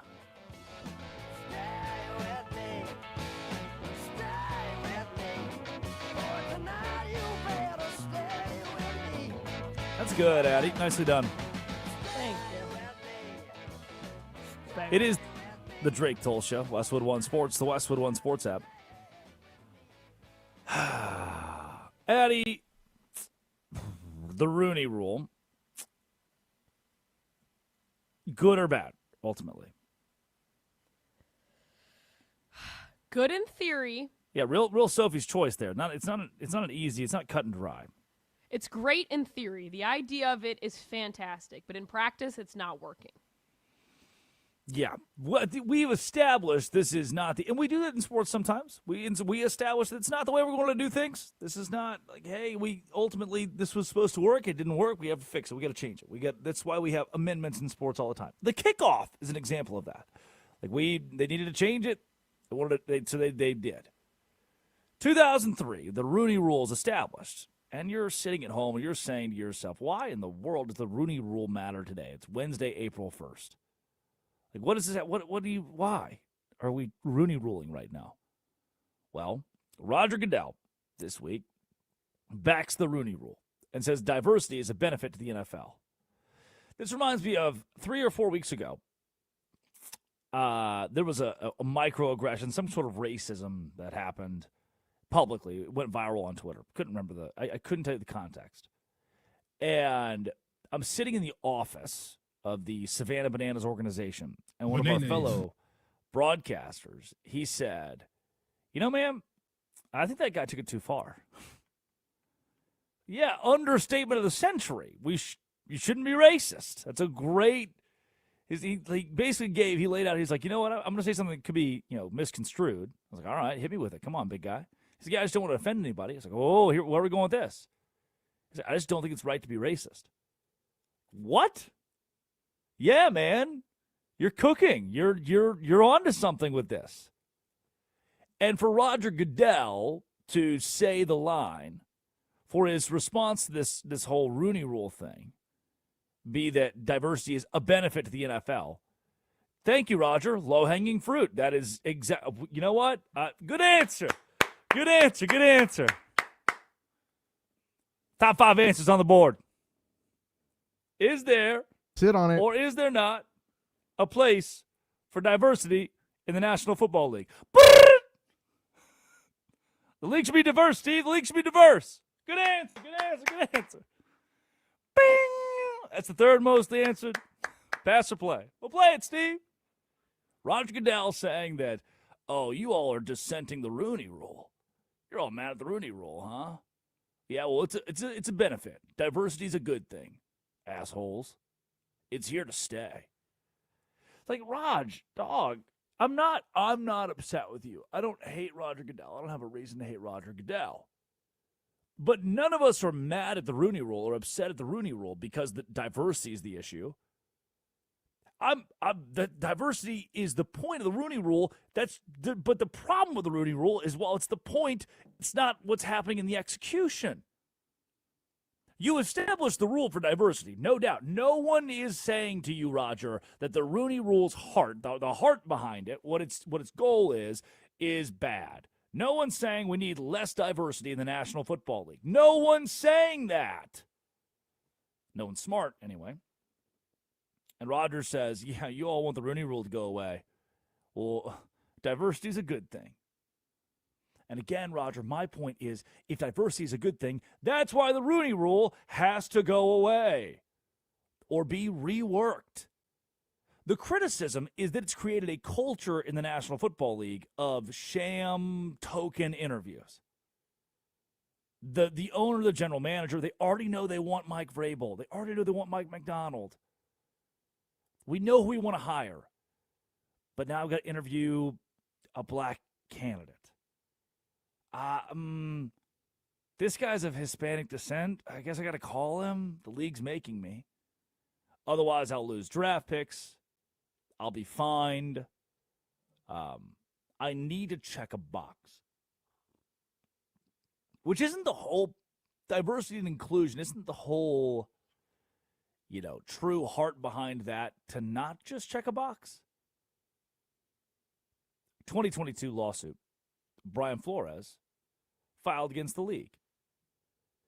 Brian Flores, a guy who the Rooney Rule is supposed to benefit, filed a lawsuit against the league over, you guessed it, diversity and inclusion. It's like, hey, 20 years into this Rooney Rule, it's not working. And now the Rooney Rule itself is damaging coaching careers because those coaches, the black coaches, the Hispanic coaches, these minority coaches are going to these interviews and wasting their time. They're not legitimate candidates. There's a pressure to meet the rules requirements. So highly qualified minority coordinators, they're dragged across the country. Multiple interviews every offseason. No chance they'll win it. It wastes their time. Passing over them creates this like false public narrative that they're bad interviewers. Like, man, you've interviewed 7 times the last 2 years and haven't gotten the jobs. You're not ready, huh? Like, no, I am ready. I just have only interviewed because they forced me to. These organizations, these franchises forced me to interview to check a box. 20 years. Listen to this. 20 years. Have we sustained black head coaches in the NFL? Have we increased black head coaches in the NFL? The player base, 70% black. 2026, there are 3 black head coaches, 32-team league. The player base is 70% black. And we're seeing an uptick in players becoming coaches. They understand the game really well. But 3 out of 32, that's not even close to 70%. You would think it'd be a little bit closer than 3 out of 32. Critics will tell you that the rule itself is kind of a Band-Aid. The owners can claim they fixed the problem, but they didn't fix the problem. You're looking at the same number of black head coaches that there were 20 years ago. The Rooney Rule didn't do anything to help that. It didn't increase the number. There's become a bottleneck, but mostly at the lower level. So white coaches, statistically more likely to be promoted from position coach to coordinator than black coaches. Because the Rooney Rule has usually only applied to top vacancies. They ignored the pipeline. You're telling me the Rooney Rule applies for head coaches, but not for the offensive coordinator? But not for the tight ends coach? Great. So now the minority coaches, there's no pipeline for them. There's no pipeline until you get to the very top. And then it's like, oh, I need to find somebody somewhere. Can somebody call a black guy? I need to interview them. Otherwise, we get fined and we lose picks.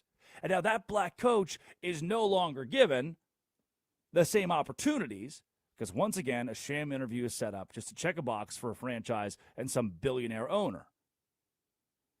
It is, you're telling me I have to have the guy in the room. You're creating the odd man out. Statistics show, psychology, if you were to have 2 black candidates and 2 white candidates in the room together, the 50-50 odds are there. It's a true 50-50. If you're to have 1 black candidate, 2 white candidates in the room, the opportunity, the likelihood the black candidate will be selected drops to less than 10%. That's just psychology. It's like this odd man out thing. That's how your brain works. It's how my brain works. I can't fix that. The Rooney Rule is supposed to do good. It's supposed to help the NFL. But it does the opposite. Florida Attorney General sent a letter to Roger Goodell, said the league should stop enforcing it for the Dolphins, the Bucks, the Jags. It violates the Florida Civil Rights Act by requiring race and sex to be factored into hiring and advancement. So the NFL could be facing a civil rights lawsuit from the state of Florida. Great. But you know what? The Rooney Rule is not working and should itself be reworked. Coming up on the Drake Toll Show, let's get into it. Our idiots of the day. CB Buckner, the umpire? Addie Bates produces. Curtis Poindexter runs the board. Westwood One Sports, the Westwood One Sports app. This is the Drake Toll Show. This is Westwood One Sports.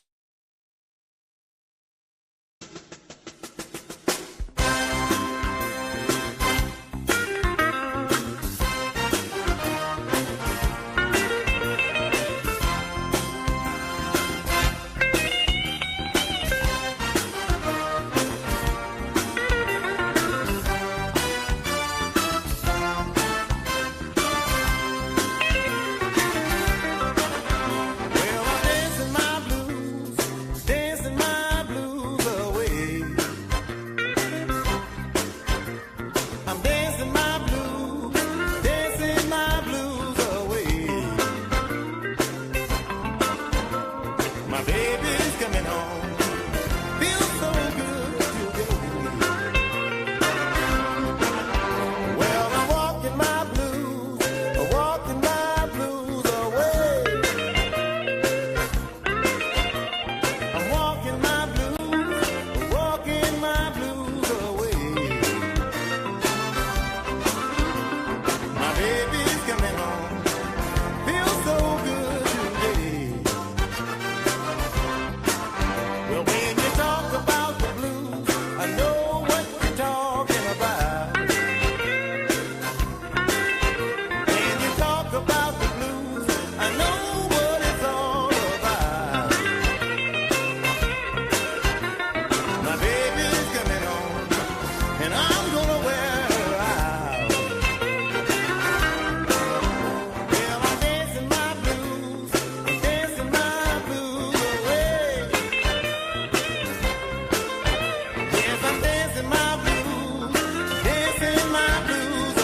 Drake Toll Show. Westwood One Sports, the Westwood One Sports app. I don't get it, man. I don't understand. What kind of cat is that you're holding? This is my roommate's cat. It's roommate C cat. Aunt Piggy. Again, it looks like an animated TNT blew up in the cat's face. She also has a lazy eye. I don't know if she'll look at And a lazy eye? What's going on with this thing? This is what happens in the cat community when you're on the streets and your mom and dad are related. Oh. Ah!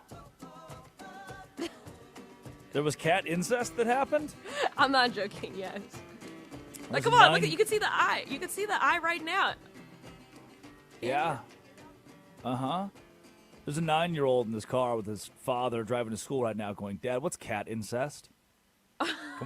Look, man, sometimes you got to answer those questions. Sometimes you got to, there are tough questions in life we're faced with. Shout out to the 300 affiliates. On the Drake Toll Show, where you're like, damn. Somehow they talked about Jaden Ivey's anti-gay comments, how the Rooney Rule should be deleted, Tiger's drug usage, and cat incest, all in one show. Welcome to Morning Radio's back. You wondered, whatever happened to morning radio? Whatever happened to, now it's all this. I watched an incredible 30-minute docuseries on YouTube yesterday. Sounds like my granddad. I've been watching these people in Alaska on the YouTube. They build huts and stuff. It's pretty cool. All right, Grandpa. Anything else? Nope. All right, great. Good to see you. Nice talk. Hang up, bye. I remember gas was $1 a gallon. I don't get how the kids ain't buying houses. They're the ones crashing the market. Like, no, Pop. It's the Airbnbs. It's the fact people are only buying houses to make them Airbnbs. I ain't never heard no Airbnbs. Ain't no such things Airbnbs around here. Nope, there are. There definitely are. It's the reason that the car market, the fast food, this DoorDash. We ain't got DoorDash neither. You do. My mom was so blown away when Best Buy showed up at our house in a plastic bag. She's like, what's this? What's this? Yeah, it's Best Buy. And it's combined with a separate plastic bag of Chewy's salsa and creamy jalapeno dip. She said, well, where did it come from? It's like Best Buy and Chewy's. It's at the doorstep. Can we please just bring it in and eat? And I needed the HDMI cord for the Best Buy bag. She's like, well, how did it get here? Mom, DoorDash. You can just go on an app, Uber Eats. I don't know free ads. Food. How did I get here? Food.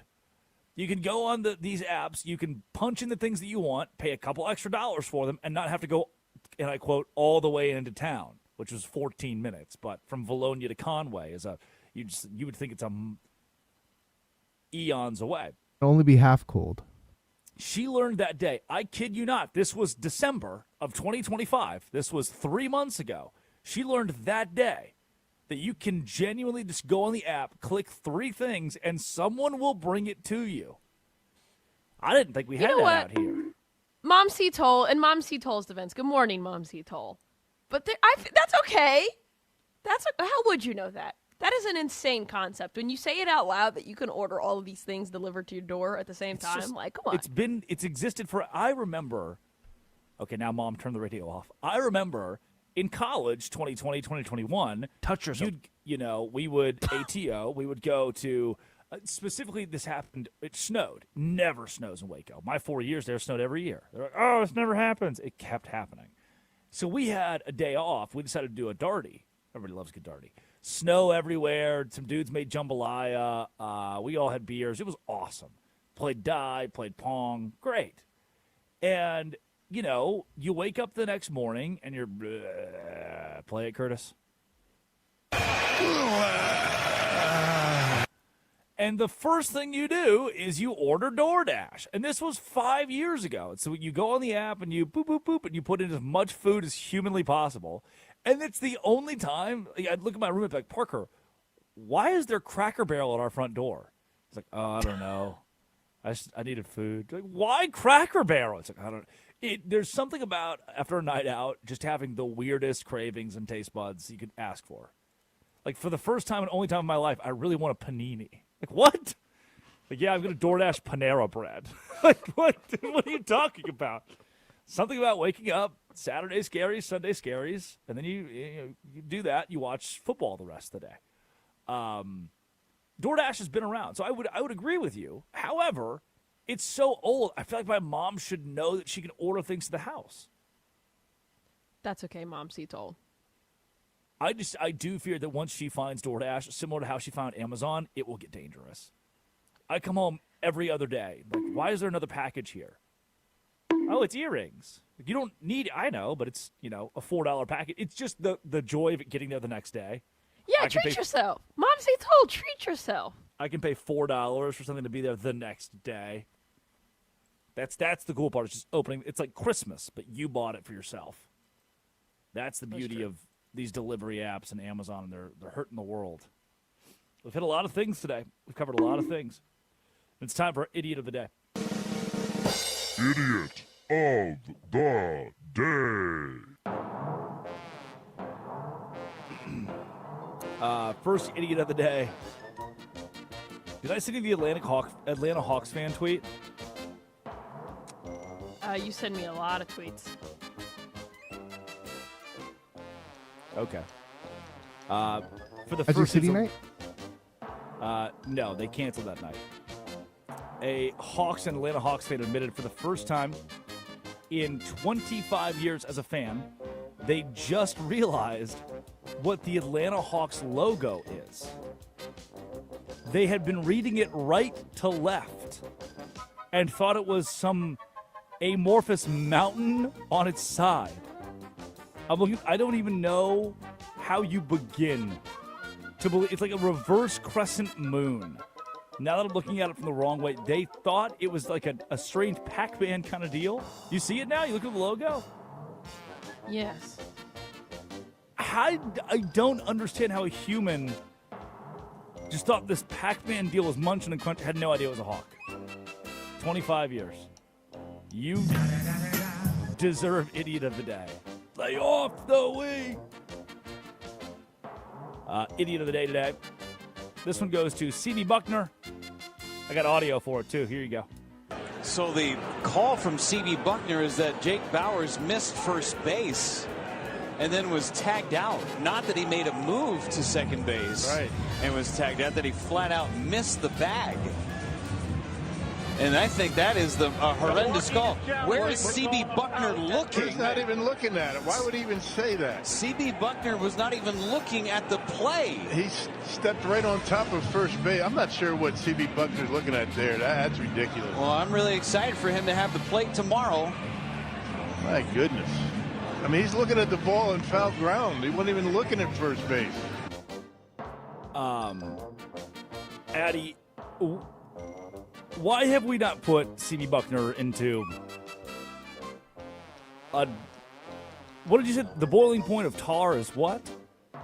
100 to 400 degrees Celsius, depending on the type of tar. What pine tar? Have we ever thought about putting C.B. Buckner in said tar and then feathering him? For purposes of we don't want to get sued, no. We've never thought about it? No. We wouldn't think about it. No. We don't think about tar and feathering people, Drake. Okay. I was just making sure. I was just asking. I mean, you are speaking on behalf of the whole show and how the show feels, how the talent of the show and crew of the show feels. So I'll take it. Your thoughts on the C.B. Buckner most hated man in baseball this week conundrum? You know what? It's going to be like Angel Hernandez. It's going to be like Joe West. They'll be there until they're not, until they're retired. C.B. Buckner, very bad. ABS proving that even more, but guess what? They'll be right back there today, tomorrow, and the next day. And the next day. It's terrible. I lost it momentarily, but here it is. I've been a fan since I was a kid who moved to Atlanta in 1992. 30-plus years. Oh, you're going back to this. I was on NBA.com just now looking at the standings. I noticed something I never had before. I finally saw the Hawks logo the way it was meant to be seen. My whole life I've been viewing it right to left. It would always look like some predatory Pac-Man-esque creature, like a hawk with a single tooth and open beak snapping at prey or something. Like I kind of see it now. But today, for the first time ever, I viewed it left to right, and it's very clearly just a hawk. In flight, probably. That's it. That's the whole thing. I feel like an idiot. 30 years. I can't be the only one, right? No. You might be the only one. It's like how the University of Arkansas Pine Bluff logo says UAPB in the lion's mane. Did you know that? I can't say that I've ever paid attention to the University of Arkansas Pine Bluff. Wow. Why? I It's don't a know. leg- Let me just legendary- follow like UT, like Rio Grande Valley. Like, let me just follow UT Permian Basin. It's a legendary HBCU. And yes, So is Prairie View UTRGV is A&M. UTRGV is a great school for scholars. Idiot of the day, Travion Henderson? Kalshi tweets, new Patriots running back Travion Henderson has come out. Well, no. He has not come out. The opposite, actually. Has come out in support of Jaden Ivey's comments regarding NBA Pride Nights. Travion Henderson tweets, blessed are those who are persecuted for righteousness' sake, for theirs is the kingdom of heaven. Are we calling Jaden Ivey persecuted? That's my thing here. Is if we're an athlete and we want to weigh in on this, you can be religious. There are studies in psychology that say that if you are religious, if you have this like higher calling and willingness to practice something bigger than yourself, that it can be very healthy for you. The second that you use your religion in a non-religious public format for a company, at that point, if your religion says you cannot be gay, when very clearly, just like my neighbor across the street, Ashley and Anna, who live together, who are, as my grandma would have said, special friends. If you have a problem with that, God rest my grandma. If you have a problem with Ashley and Anna over across the street, then look, dog, guess what? You can. You're allowed to, Travion Henderson. You're allowed to, Jaden Ivey. You can have a problem that Alyssa and Anna live together across your street. But the second you bring it into your company, and your company says, you know what? We feel like Darren, who's in HR, who has a husband, is completely normal. When your company says that, you say, I disagree. I don't think we should be promoting Darren's unrighteousness. Then they have every right to fire you. You're not persecuted for that. You just disagreed with what the company does, with what the company says, with what the company's mission is. That's not persecution. That's a conscious decision for you to disagree with your employer. Oh, the world hates me. No. The world doesn't hate you. Trust me, quite the opposite, actually. You can do whatever you want. And Travion Henderson's teammates are beating people up. We love when in the NFL, if you hit a woman, we'll wear a t-shirt supporting you in your active violence, in your domestic abuse. We'll wear t-shirts that support you. But if you're gay, we cannot stand for this abomination of unrighteousness. Come on, man. Oh, it's a sports show. Don't talk about politics. You're the sports people. You're the athletes who get paid to do sports. I'm not saying shut up and dribble, but shut up until you educate yourself. Idiot of the day, Todd Monken. From Mary Kay Cabot, Cleveland.com. Friend of the show. Friend of the show. Browns coach Todd Monken solved the mystery on Tuesday of how he missed the NFL's group coach photo. One of my favorite photos every year, dating back when Matt Rule looked like a blueberry. Remember the really fat Matt Rule one, where his little arms were like suspended in air? It's the best one. Browns coach Todd Monken missed the photo. He was getting a haircut expressly for the photo. which is supposed to feature coaches from all 32 teams, only featured 28 this year. He thought he had it timed perfectly because the photo was scheduled for noon Pacific time. It was even written on the agenda that way. Turns out time zones exist. Sorry, boss. And then I got to get this one in there. Did we confirm that Des Bryant, I've never heard this story. He had a domestic violence? Yes, against his own mom. His own mom? Yes. Ugh. Yeah, you can't do that. So here is the tweet from Des about the Bible openly acknowledges tension of wicked people prospering. Again, if you think Darren in HR who is gay, if you think your hairdresser who's gay or the hairdresser who sits next to them who's gay is wicked, if you met Ashley, my neighbor who's gay, and thought, oh, Ashley's wicked. Oh, buddy.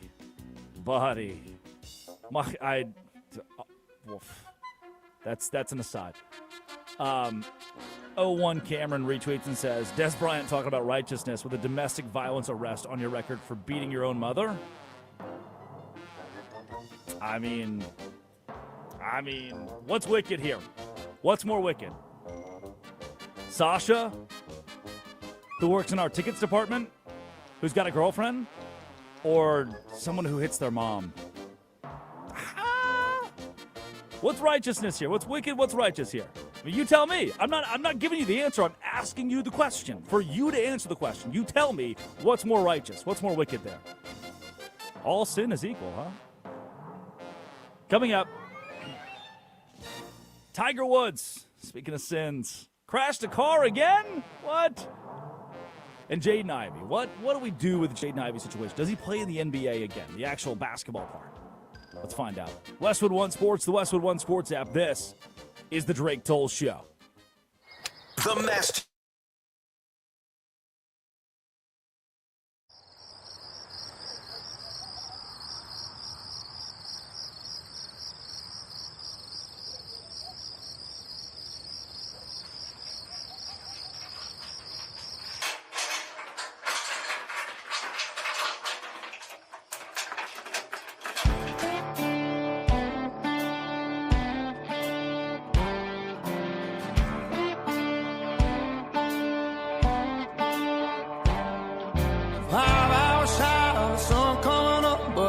See clear as the light of day.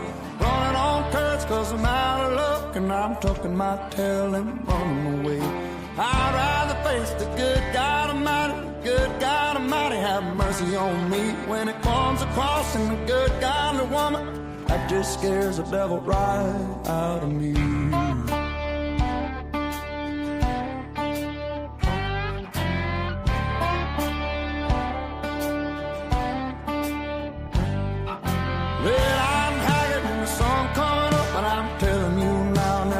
So well, walking the line never made much sense, cause this good godly woman is battling hell. I'd rather face the good God Almighty, have mercy on me when it comes across in the good godly woman that just scares the devil right out of me.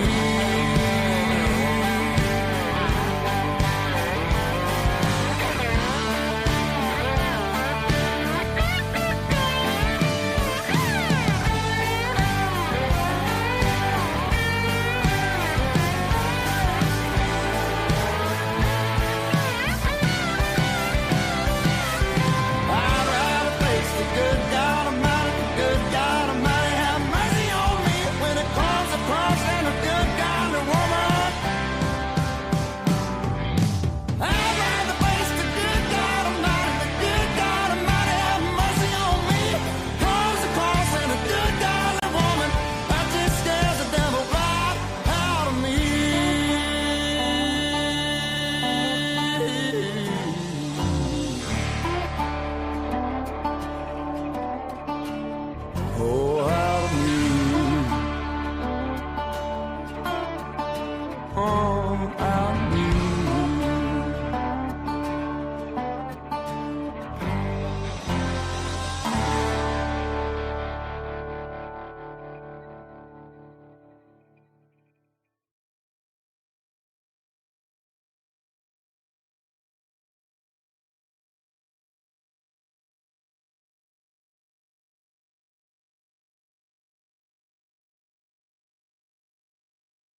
Don't catch you slipping now. Don't catch you slipping now. Look what I'm whipping now. It is the Drake Toll Show. Don't catch you slipping now. Westwood One Sports, the Westwood One Sports app. Curtis, is this you? Yeah, it is. Yeah, man. We needed some musical diversity on the show. We're finally getting it. Addy only plays yacht rock from the early 80s.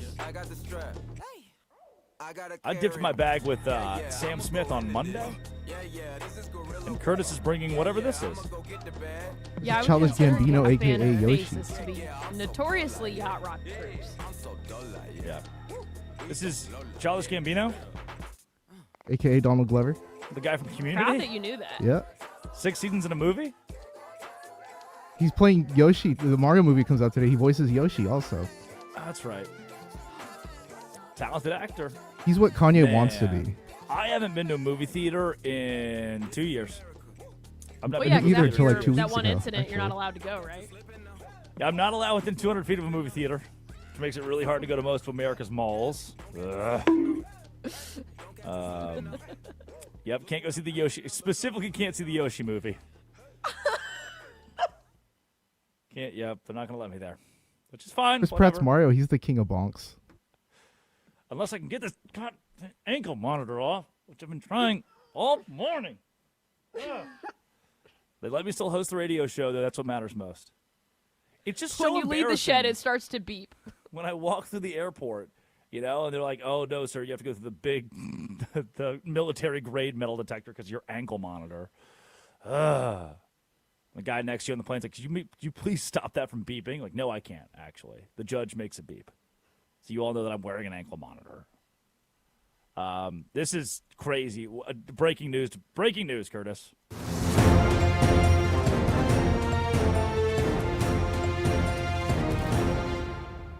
Per Adam Schefter, the Atlanta Hawks fan that thought the Hawks logo was backwards, is not alone. From Matthew in Florida, honestly, it looked like that weird Pac-Man image to me, too. I realized a few years ago after I gave the logo a good stare and figured it out. I am stunned. 310-840-4910. You can text the show, 310-840-4910. I am stunned that there are other human beings that also believed the Hawks logo is backwards. It makes me wonder, when will I realize that there's got to be some logo I've been looking at wrong my whole life and just didn't know? Do you know the Just arrow in the FedEx thing? Yeah, of course.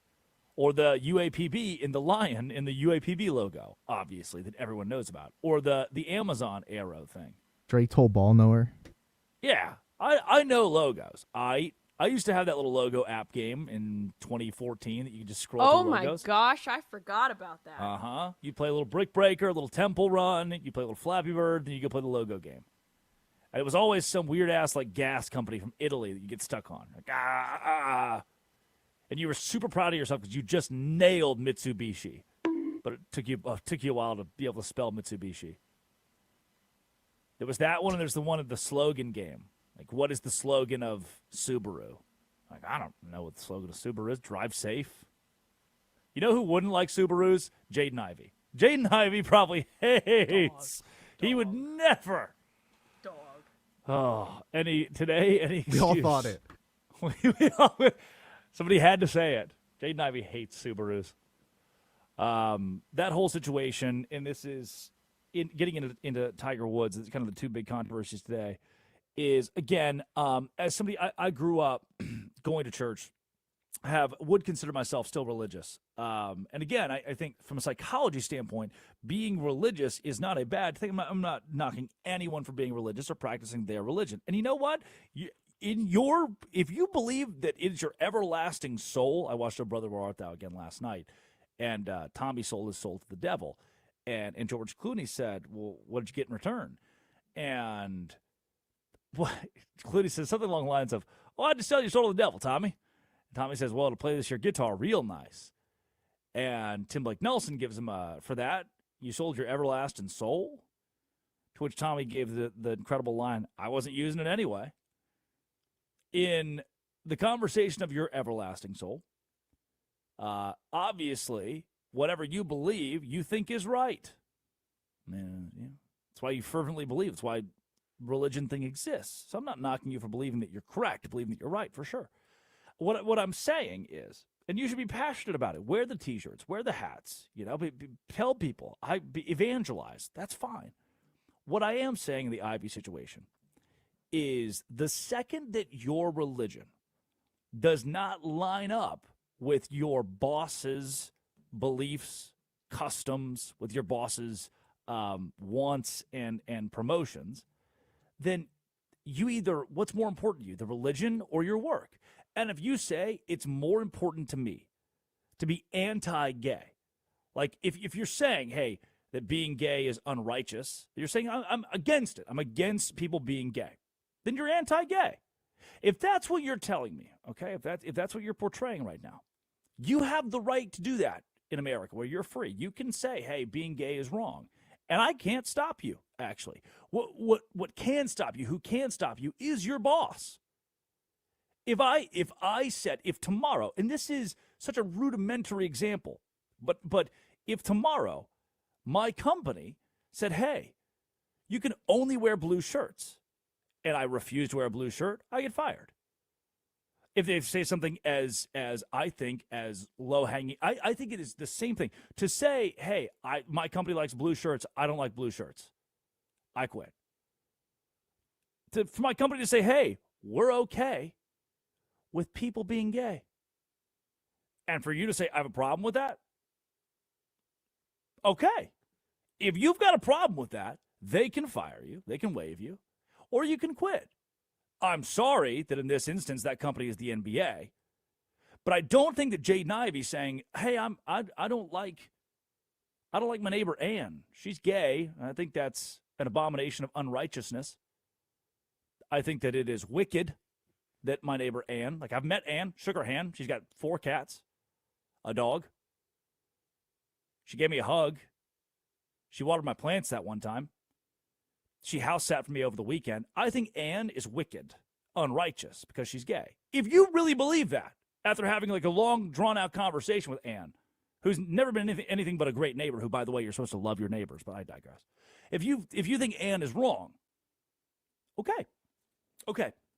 That's all I need to know. Like if your religion has taught you that Ann is wrong, Ann is wicked and unrighteous, but you've met her and talked to her, and she seems like the most lovely person in the world. But again, your religion tells you you have the right to believe what you want to believe about Ann. But the second you bring it into the workplace, that's when the issue comes in. Because your boss has the opportunity to say, hey, cool, if you feel that way about Ann, it's just not the right fit for us. And again, if you do that at the NBA, it's a high-profile deal. The NBA is high-profile. But you have freedom of speech. Use that speech. Yeah. Be free in your speech. Your boss has the freedom to fire you for your speech. They have freedom too. Their freedom shouldn't be infringed upon. Your freedom's not infringed upon. You can say it on Instagram Live all you want. Have that free speech. Their freedom is not infringed upon. They have the freedom to fire you because of what you said. Not that hard of a concept to me. Not that hard of a concept. Coming up, let's talk Illinois in the Final Four. Roger Powell, former Illinois basketball player, current head coach of Valparaiso, joins Westwood One Sports, the Westwood One Sports app, the Drake Toll Show.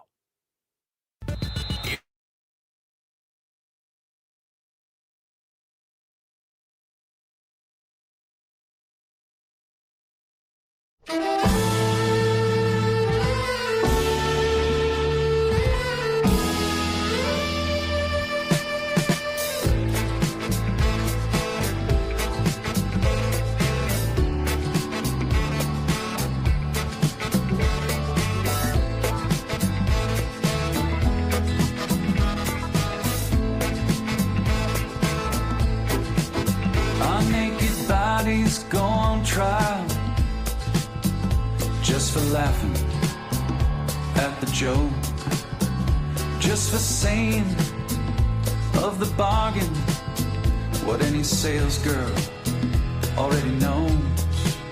Most of us old men die at the firing line, just waiting for our number to be called. I I guess time just makes fools of us all.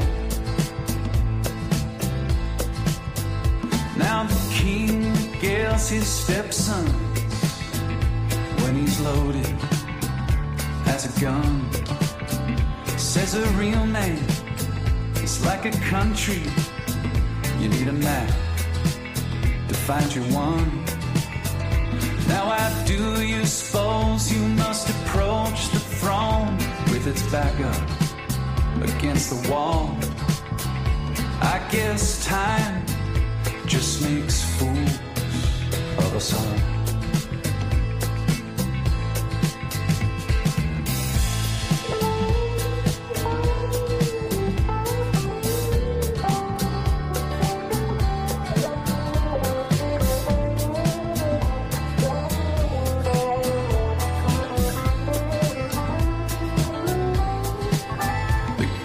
Minds of my generation, glad they conscripted in the war of defending any Goliath that would deign darken the door. Now with your genius for picking battles, it's no wonder every helmet is too small. I guess time just makes fools of us all. I guess time just makes fools of us all. My drink is watered down. The champ is on his knees. He lost the rematch. He lost the comeback. He lost for charity, but that's the job. It's what gets the asses in the hall. They came for a beating, and he came to brawl.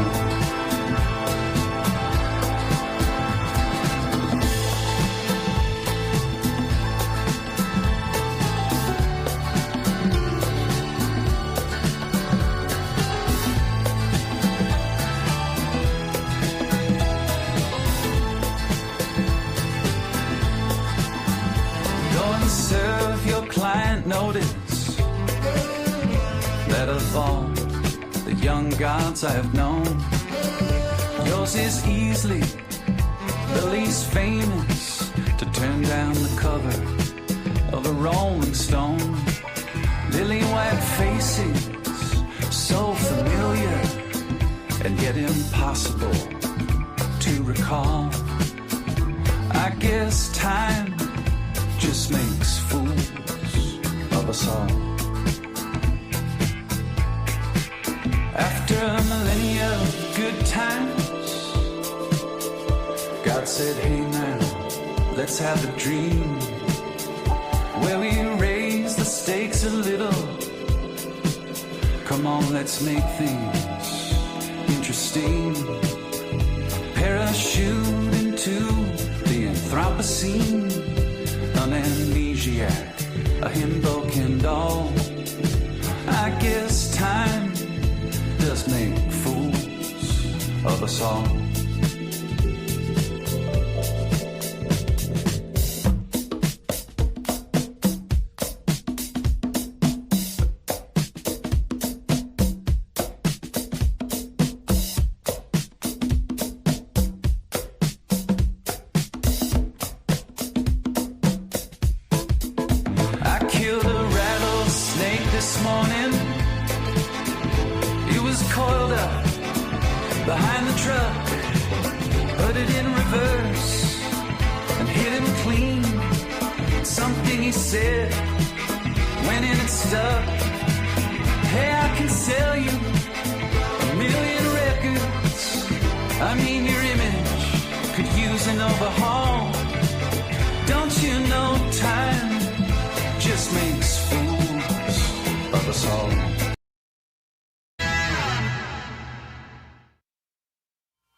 It's a beautiful morning. It is the Drake Toll Show. Westwood One Sports, the Westwood One Sports app. Good morning. 6 a.m. to 9 a.m. every single day.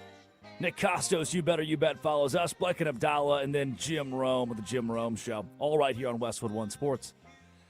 You know, the Final Four has this mystique around it. If you make the Elite Eight, it's cool. You hang the banner, and the students remember it, the fans remember it. But the Final Four, you remember those teams. You remember those moments. You remember the shot that got you there as a fan or just a lover of college basketball. And now, a man who's experienced it, Roger Powell, former Illinois basketball player, joining the Drake Toll Show, now the current head coach at Valpo and leading a program that's on the rise. Coach, thanks so much for being up early with us and talking a little Illinois basketball, a little Valpo basketball for the Illini, for a Final Four team. What kind of cult hero do players, do teams, do coaches become when they reach this level of the NCAA tournament?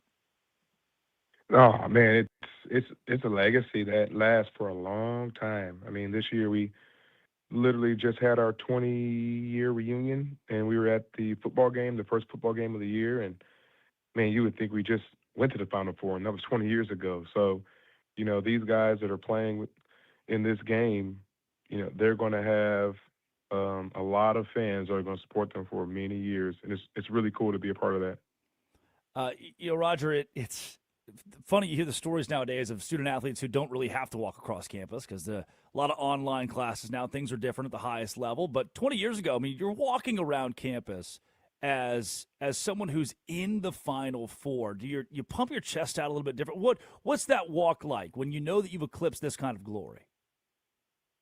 You know, it's exciting. You know, I don't know if you walk around pumping your chest, banging your chest, but you walk around with just gratitude and joy and the love. You feel the love from everyone. Everyone's so excited. You can only experience it. You can't really fully explain the feeling because it's very unique.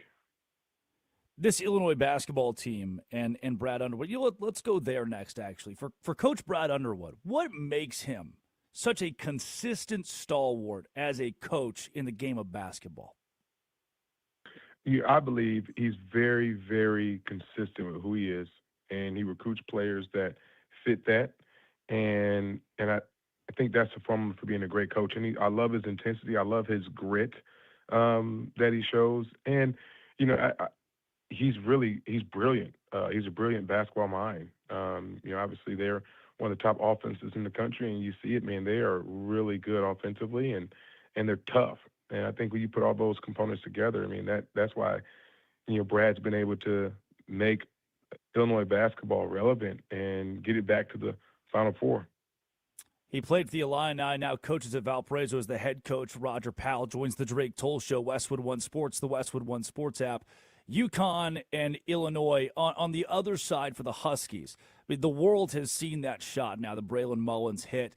Take me through that as an athlete, as a player. When you win the games, the must-win games in those late moments, whether it's a buzzer beater or a last-second shot, what kind of momentum, how does that alter the locker room after a moment such as that? You know, it's every, or at least I feel like every championship run, you have to win a game like that where you're down or just your chips are stacked against you. And that just adds momentum. It gives you the confidence to win one more big game. And, you know, obviously I believe, you know, UConn doesn't match up great with Illini, but with that being said, you know, that energizes the locker room. It energizes just the staff. When you win a game, you're not supposed to win. I mean, we did it in 2005. We weren't supposed to beat Arizona. We were down 15 minutes ago, and we came back and won, and it energized us to get our way to the championship game. The Fighting Illini this year sit at 28-8, a 3 seed in the Final Four. If there was a Cinderella left, they're the team that wasn't expected to be there in an era where 1 seeds are now dominating college basketball. The Illini are a great story. Brad Underwood's a great story to have his team here, and every single metric favors Illinois. Even ESPN has Illinois as a 59% chance to win this game. What makes this version of the Fighting Illini so dangerous? I think the size and their versatility, and they can win without shooting the ball well. Last game against Iowa, they won the boards 38-21, I believe, and that sheer size and strength and versatility at all spots is what makes them unique and what makes them a tough matchup for anybody. Coach, something I've always wondered, kind of pulling away from the matchup and a bit more the mystique around this, and being someone who's an alum of Illinois for you, as a college basketball coach now, who tomorrow, if Valpo plays Illinois, you're going to coach your damnedest in that game to win. As somebody who's a head basketball coach watching other basketball teams, having the rooting interest of being an alum, what is that feeling? What's the terror? Man, I'm a basketball coach, an analytical mind who watches a basketball coach, but also there's the emotion and the heart behind wanting Illinois to win. What's that balance like?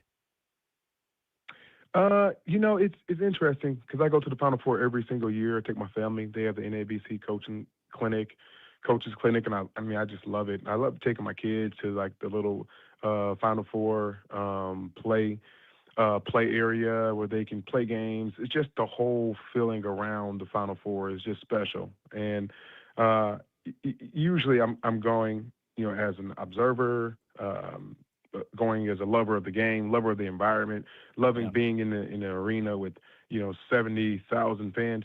This year's different because my alma mater is there, so now it means a little bit more to me just to go and see all the Illini fans and to root on the team that I played for and the school that I spent 4 of my years at, which is very uncommon nowadays in this landscape of college basketball. So it means more just to go and actually wear orange and blue in the arena. It's going to be really cool, and I haven't had this opportunity, obviously, since playing for the Illini.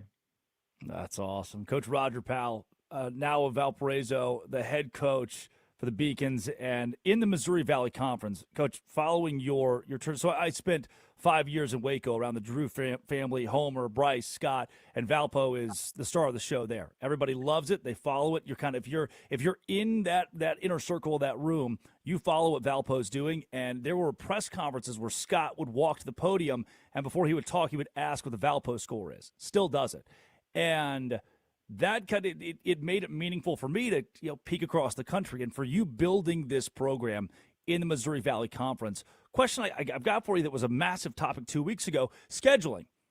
What is the scheduling conflict? What is the issue's not the right word, but the hardest part of scheduling as a team that's building in college basketball, trying to build a resume, but just not quite finding those major resume builders to put in the non-conference? It's interesting. It's funny that my first year at Valpo, it was very easy to schedule. We won 7 games, and first year as a head coach, anyways, the program was down, so it was easy to schedule. And each year, I've been there 3 years, and we went from 7 wins and three wins in conference to 15 wins and 6 wins in conference, and we went to the semifinal in the Valley tournament, and then last year 18 wins, 11 wins in conference, which is the most ever since Valpo's been in the Valley. So each year has gotten harder and harder to schedule, and it's understandable.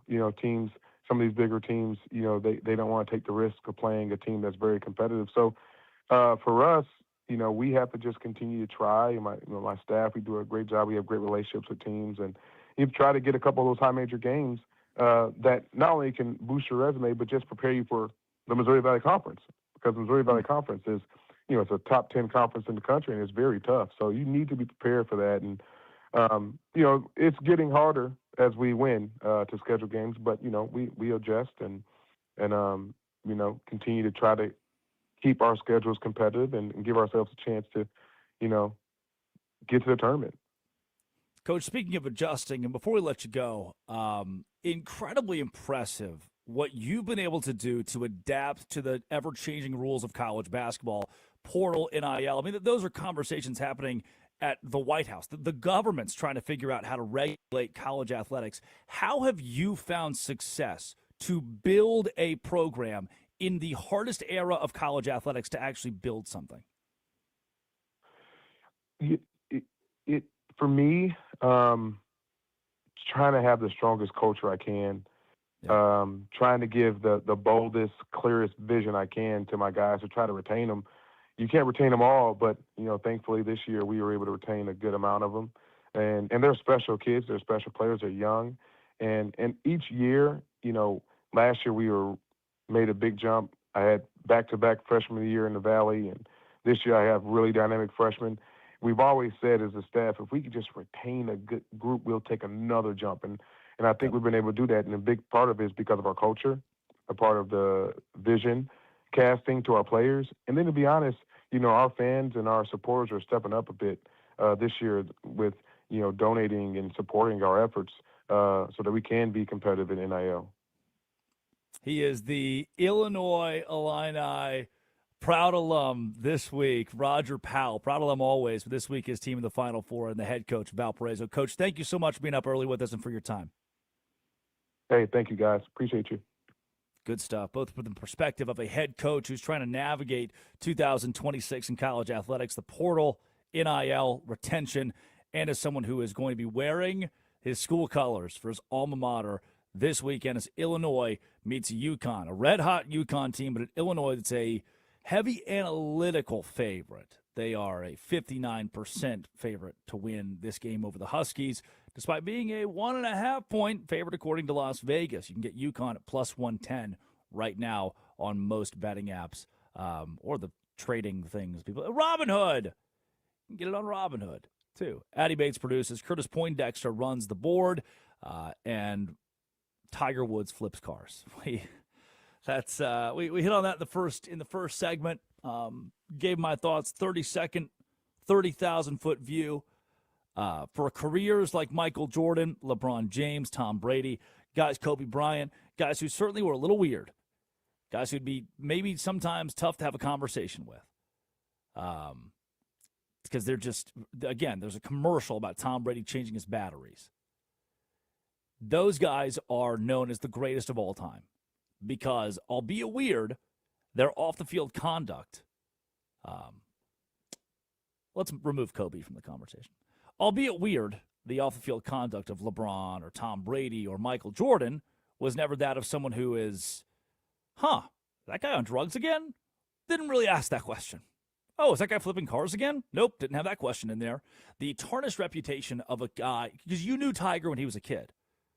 Like, Tiger grew up in the spotlight. Tiger grew up in the golf spotlight. And you can't remove that image of just this sweet guy, this sweet little kid who's great at golf. And then turns out, he's sleeping with the neighbor's kid. Can't do that. Allegedly. Addie Bates produces. Curtis Poindexter runs the board. And now it's time for Who Am I? Addie? This is so exciting. I didn't know we were going to have time to get to this. All right, Curtis, are you ready? Are you ready, Addie?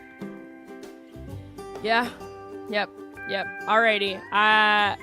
Born in England. Ooh. Oh, there you go. There you go. Was in bands like Wings. Oh, wow. Lead singer. Curtis. His wife was in the band. Come on, Curtis. Come on, Curtis. Liverpool. Big fan of Pete the Cat, Paul McCartney. Yeah, good answer. Good answer.